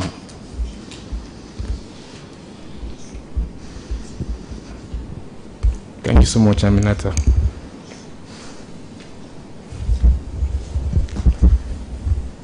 All right, thanks. Yeah, so basically, before we go into the discussion, I will give a background of the work we do around our digital inclusion program. Yeah, just the context so that everyone can better understand where we are coming from. And as few of us know now, we are fully in Senegal. Yeah, we've been coming from somewhere. The journey we started the journey before now, but we are here in Senegal now so that we could replicate the same thing that we've been doing over time in Senegal. All right, so as one of us know that the time that we are, especially in the time of COVID, it has not been easy generally in terms of getting connected to loved ones, getting to attend physical meetings and all that. But this has been done virtually for a while. Thankfully for the festival, there's a whole lot of my team members that the last time I saw them was over a year ago. But we've been working virtually, meaning that everybody has been doing a lot of things in the comfort of their home. Yeah, in the comfort of their home, with the help of the digital tools that we have. Yeah, so I know we've been seeing a lot of things around violation, around the internet and all that, but on that part of our work that has to do with capacity building, has to do with training young people, because it's very important that aside from being connected to the internet, there are this group of people that they don't understand, they don't have the skills. They don't have the skills to connect to the internet. They don't know what it means to even operate all those devices that some of us are very familiar with. Yeah, so I'll be doing a rundown of our program, how we've been helping all these young people to build capacity so that every one of them can better connect to the opportunities in the ecosystem. Yeah, so please, next slide, please. Yeah, so as you can see on the screen, these are the list of interventions that we carry out under our digital inclusion program. And these are the set of initiatives that we'll be introducing in Senegal as we start our office, as we start our operation in Senegal. Yeah, the first one we have there is the intensive ICT and entrepreneurship training. This is a 10-week training where we expose all these young people that comes into the training on how they could operate on computer. Because our target audience are young people from underserved communities that don't have access to computers, they don't have access to the internet, they don't even know what it means to operate one. We get them enrolled into the program, and they go through a 10-week program where they get themselves very familiar with the digital tools and get themselves equipped with digital skills. And another good thing about our program is that we don't just train them, we also create opportunities where they could get employed, where they could use those skills to further connect themselves to opportunities in the digital economy. Yeah, as well, we work with schools. Fine, we understand that for the 10 weeks program, the young people that come into our programs are young people that graduated from high school, from secondary school, and doing that for a while, we had to extend the impact in a way where we felt it's important for us to go into schools so that we can get them more connected.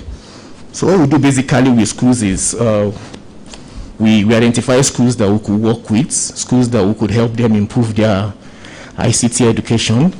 Yeah, so these schools are schools where we see we carry out some kind of studies where we identify schools that have ICT facilities that we could come in and train their students on a weekly basis. We plan our programs around their school calendars in order for them to get themselves very familiar with ICT, as well as entrepreneurship. Also, we have the data readiness workshop for girls. This particular training is focused on girls. It's an opportunity for us to bridge the digital gap that occurs among girls in our communities. Ever since we started this, the number of girls connected, the number of girls in the training have increased, because part of the issues we faced then was that girls feel ICT is for boys. Yeah, but working in the communities that we currently are, we had to educate them and to let them understand that ICT is not just for boys, it's for everyone. It's a matter of interest. So with this initiative, we've been able to close that gap in the communities that we are by focusing on them alone. And there's this, it motivates them in a way once they see their peer, once they see themselves in the training facility, and the boys are not there, it's just the girl thing. So with that, we've been able to increase the number of girls involved in our program. As well, we have the virtual live program. The virtual training started last year. It's a response to the COVID-19. As soon as at the peak of the pandemic, a whole lot of physical interventions stopped, and we were unable to open our offices for us to carry out our trainings. And we thought of what's the innovative way. We can't just stop this training. We need to find other ways to continue what we've been doing. So we introduced the virtual training, where we record the contents of our training. Our curriculums were recorded, and it was shared among the students that applied to our training. So it's a pre-recorded material where you can learn at your own pace, meaning that once you get those contents, you can download it, you watch, and you practice. So we're able to introduce that last year, and currently we are not doing bad on that, but there are still some challenges that we are trying to address concerning that. Well, the last initiative here is Dufuna. Dufuna is a partnership with, it's in partnership with an organization that is focused on software engineering. So this is for young people that have interest in software engineering. And yeah, so far so good. The good thing about that initiative is that as soon as you are done with your training, it's a 6-month training actually. As soon as you are done with your training, we work with organizations that are looking for your skills. So once you are done with the training, you get connected and you start working on a project almost immediately. Next slide, please. Yeah, so currently, I'm just using the context of Nigeria as it is, so that these are the same whole idea that we're bringing into Senegal, because we want to replicate the same impact. We want to replicate the same thing that we've been doing in Nigeria and do the same in Senegal. So currently, as it is, we started off in 3 regions in Nigeria where we have our training centers, just like we've set up one in Senegal in Thiès. And these are very conducive training centers where every student has their own laptop to themselves. There's no peering, there's no sharing. There's no issue around power supply. There's constant internet where everyone can learn at their own pace. Yeah, so as we started in these 3 regions for a while, and we've seen the impact over time. I think in some of the reports that you have with you there, there's the Echoes from Life. There's a publication where we share the stories of the students, what has happened to them after the program. I have 2 of them on this call that will be joining us on this conversation very soon. Yeah, so after working in this region for a while, we felt like, you know what, it's time for us to go beyond the 3 regions that we have. We needed to increase our impact, and we started working with other organizations. Fine, to set up a training center like the ones that we have, it's capital intensive. It's not cheap. I felt like, okay, how do we increase this impact? How can we expand beyond where we are? So what we started doing is talking to partners in different regions, partners working around youth and community development projects. And so far so good. We have 8 other partners that we're currently working with just to increase the impact in other regions. And yeah, that has been good. Next slide. And next slide takes us to where are we now? We are in Senegal. We are in Senegal because, yeah, with the support of our funding partner, that's the Internet Society. The Internet Society Foundation. Yeah, they are the ones funding they are the ones supporting our coming into Senegal as it is right now. Next slide, please. Yeah, so I will have one of the representatives join us on this conversation now. He has been on the call for a while. He has been on the call for a while. He will just share some few thoughts around the support they've been giving to organizations like us to continue to close the digital divide gap that occurs around young people living in underserved communities.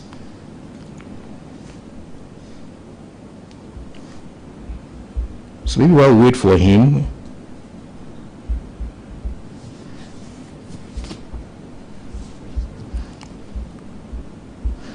so this is just a background of the work we do and the way we've been ensuring that every young person that we come across are not just hanging there, but equipped enough to tap into opportunities that are out there in the digital economy. So that's the intervention.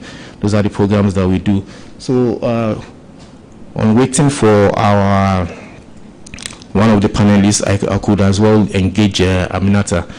Thank you for coming around. So Aminata, as the program lead for Senegal, yeah, what are your, what's in the context of Senegal, what's the ICT ecosystem like in Senegal, and what's your expectation to tackle the issues around it? Yeah.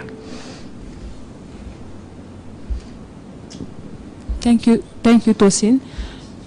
Alors, je vais parler en français. Ok, déjà, avant de penser à implanter les programmes au Sénégal, la première chose que Paradigme Initiative a initié, c'était de faire une enquête sur l'écosystème du numérique, l'éducation au TIC et aussi de l'entrepreneuriat au Sénégal. Voilà, c'était la première chose à faire. Donc, je vais juste revenir un peu sur cette enquête que nous avons faite, parce que pour nous, c'était important d'établir les facteurs déterminants qui devaient être pris en compte dans le choix des parties prenantes que nous avons, avec lesquelles nous travaillons, dans le choix des groupes de communauté et même de la localité. Et c'est ce qui a amené aujourd'hui que le bureau le programme du Life Sénégal a été déroulé à Thiès, qui fait aussi office du bureau de Paradigme Initiative au Sénégal. Alors, si je prends en compte quelques résultats que je vais résumer de l'enquête que nous avions vue sur l'écosystème du numérique au Sénégal.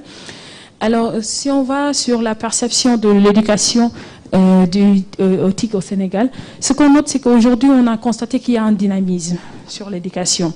Elle est en nette progression parce qu'on est à l'ère du e-learning, on est à l'ère de l'apprentissage mobile, aussi au développement de beaucoup d'applications.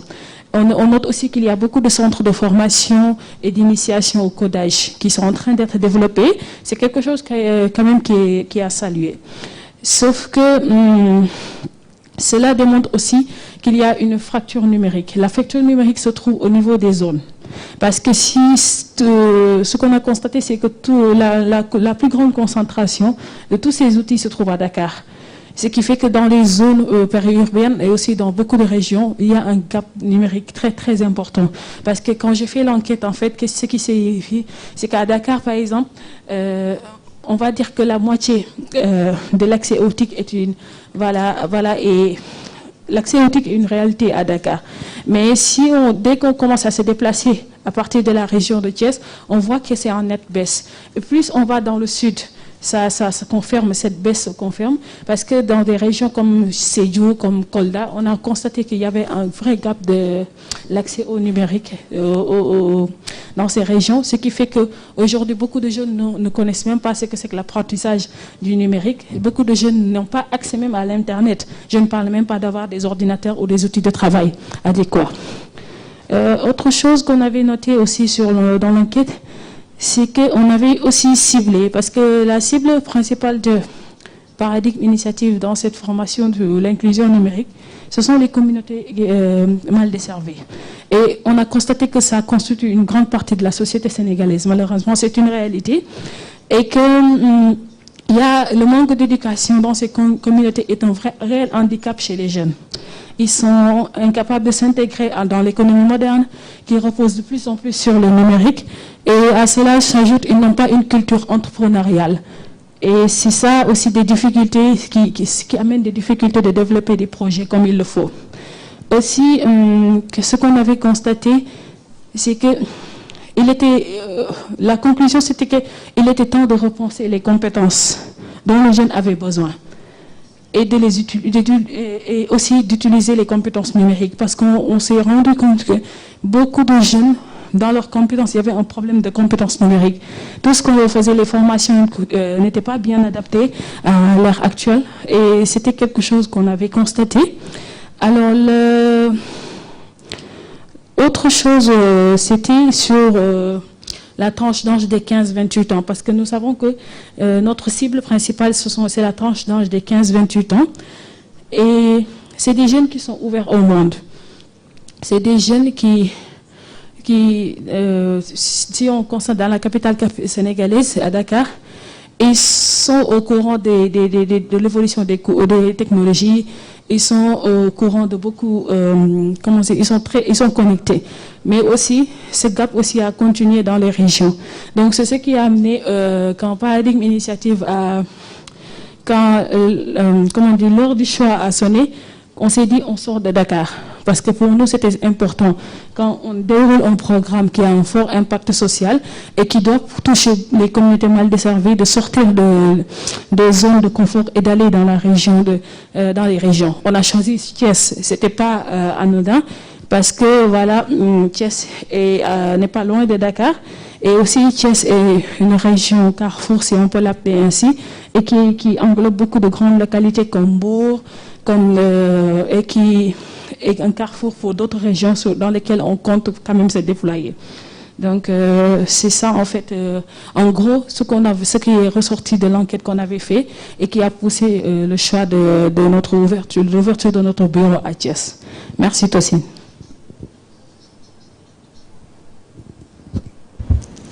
Thank you so much, Aminata. Thanks for that overview. Yeah, Aminata has been doing a great work in Senegal just to ensure that our data inclusion program is well established, so that there won't be the same impact that we've recorded from the regions that we've been working in. We can as well record the same impact here. Thank you so much, Aminata. Yeah, so now let's just hear from our funding partner. He has been on the call for a while and is ready to speak to us now. Yeah, so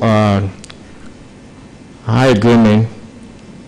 Yeah, as an organization that supports organizations like us to continue to promote data inclusion and connect young people to opportunities in the digital space, can you just from your own experience, how has it been like, especially in this time of COVID? I was told to start, but I'm not sure if everyone is able to hear me. If you are able to listen to me, if you could give a thumbs up, that would help me.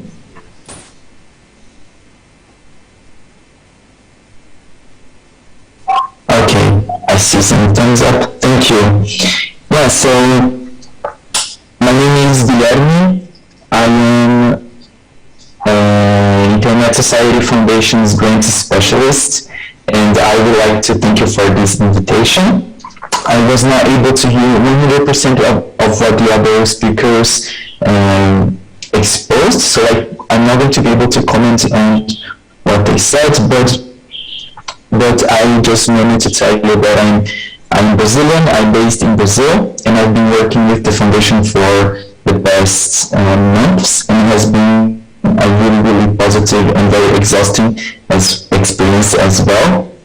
But it has been a really good pleasure to work with Tosin and Paradigm Initiative, which is a very renowned and well-known organization in Africa, and we are really glad to support them during these testing and crazy times. So I just wanted to start my presentation. I don't know how many of you were in the opening yesterday, but my executive director of the Internet Society Foundation had spoken to the audience yesterday, and I just wanted to build on what Sarah, which is my director, have presented yesterday. And I think that I want to start that building up on what she said, that roughly half of the population is unconnected.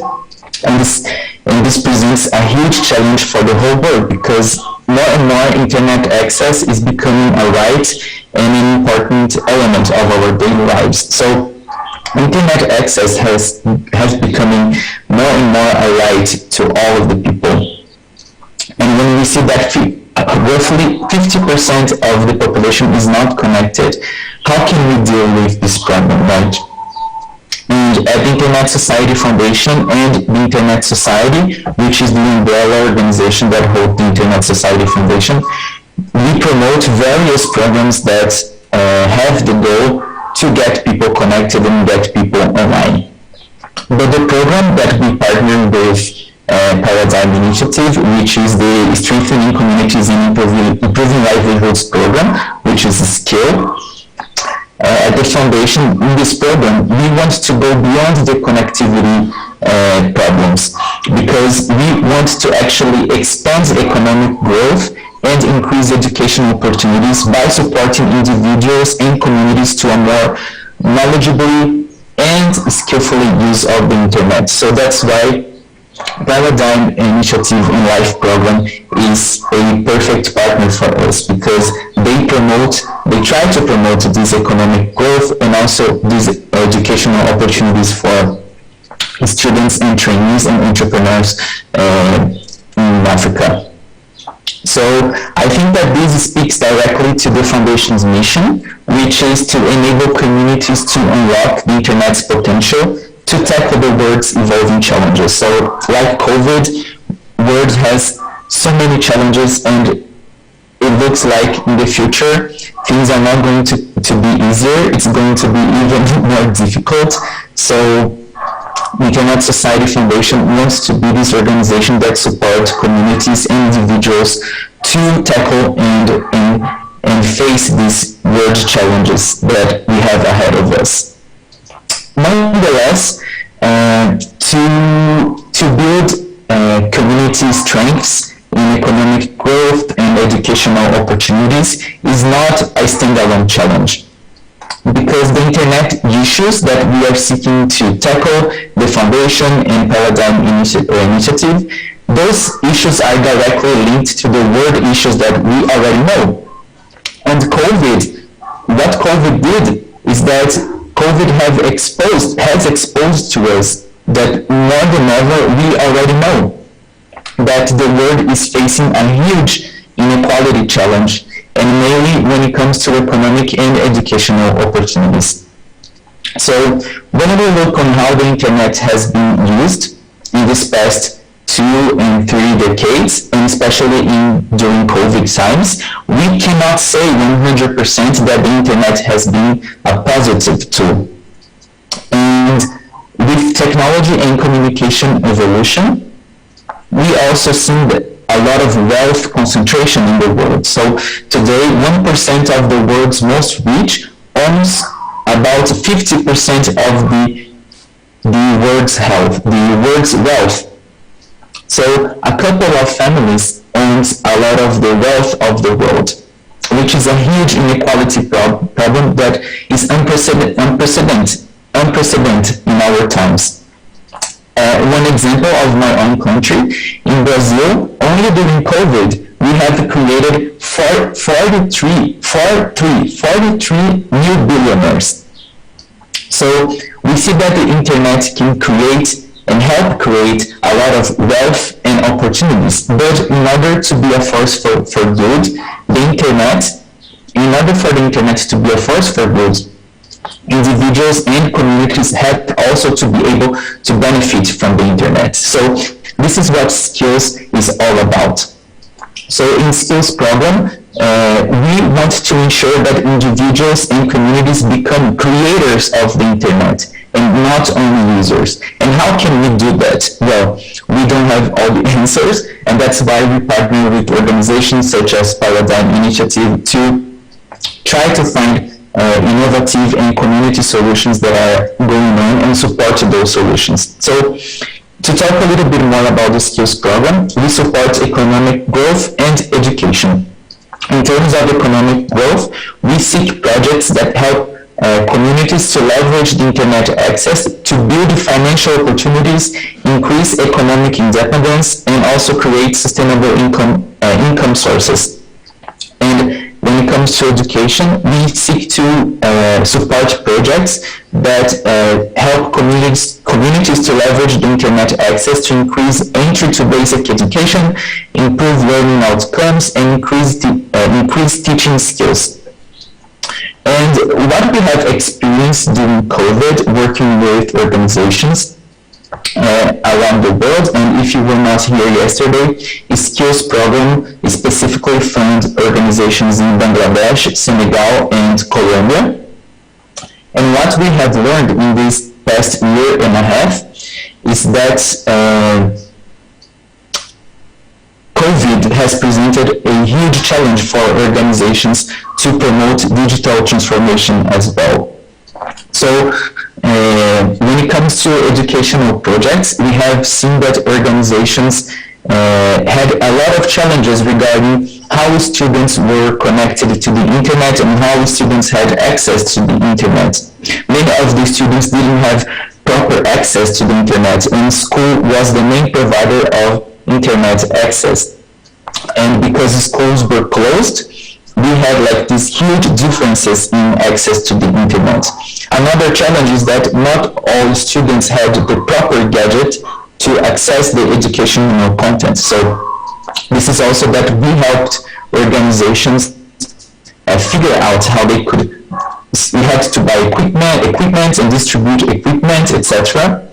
But I think that the main challenges when it came to educational, digital educational and educational transformation during COVID was that the family has become more than ever an important element of the education of students. So we see that parents and caregivers were the main source of not only connectivity or gadgets, but inspiration and also support for those students. So projects started to involve families more and more in their projects, which has been a very positive outcome in this past year and a half. I think that other aspects of education projects going through this digital transformation is that support teachers is really, really important, because teachers already have a lot of work and they have a lot of burden to carry education of hundreds of students by themselves. And I think that projects that have very thorough and good support for teachers are projects that have better outcomes. Also involving head teachers and school directors in their projects in order to promote digital transformation has also shown to be a very useful element of the projects. For organizations that were supporting entrepreneurs to go online and go through this digital transformation during COVID times, we have seen that they face many challenges, and maybe Tazim and Paradigm Initiative might relate to this challenge, but a lot of entrepreneurs have a lot of social and emotional needs because scenario and context have become way more uncertain, and many of those entrepreneurs trying to figure out how to go online, they are either by themselves, they don't have any emotional and social support, or they are the provider of the family. So they have to secure a stable and providing business so they can provide to their family. And this is a huge weight on their shoulders. So we started to notice that entrepreneurs became really, really stressed and developed a lot of anxieties because they were either alone or carrying the burden of a whole family. So I think that the experience during this past year and a half has been very intense. We as a foundation learned a lot partnering with organizations such as Paradigm Initiative, but we also are really happy and glad with the results that we obtained. And I think that the last point that I wanted to touch on is that not only the audiences and the beneficiaries of the organizations that we support has gone through all those challenges, but also the organizations that we support and the staff that we connect and contact every day has also been really stressed, has also been tired because of COVID, and we as a foundation also try to support the staff that we work with as well. I know that we cannot do a lot, but we as a foundation, we are very new and very flexible, so we can accommodate a lot of changes in the projects. We also are very transparent and open to talk and change timelines and extend the projects, so organizations that we support don't feel stressed or pressured to show results. And I think that another positive thing that we do as a foundation partnering with Paradigm Initiative is that we are open on the outcomes. We are testing solutions, so we are not a outcome-oriented organization. We want to see the solutions work on the ground, and we want to learn from them. So we don't press our partner organizations to show us quantitative and qualitative results in a way that other funders do. We want to learn together, we want to see the difference together, and we also want to make mistakes together and learn from them. So I think those would be my closing remarks, and if anyone has any questions, I'll be happy to take them. I hope that you understand my accents. Et désolé pour ne parler pas en français, mais mon français est horrible. Désolé. Thank you so much. Yeah, because of time, we don't have so much time. We would have allowed him to speak to our questions. We are so sorry for that. Yeah, so thank you so much, everyone. At this point, we'll wrap it up. Thank you so much, Aminata. Thanks for your contribution, and thanks everyone for listening. All right, guys. Bye.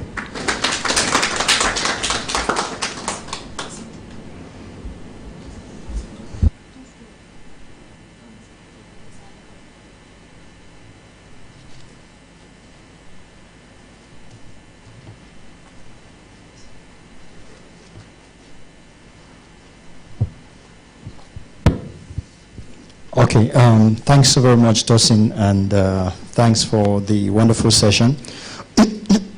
Excuse me. Okay, we'll be taking a lunch break now, and afterwards, we'll be taking a lunch break now, and we'll continue to the next session with the next session after that. So please. Okay. Yes, we'll be back in. The next session will start at 2:15. So we have just about 15 to 20 minutes to catch up with our lunch, and see you all back here at 2:15.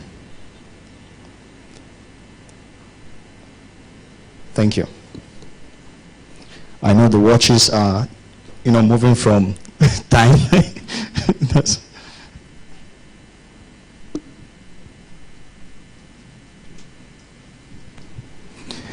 DJ, just a cool light music.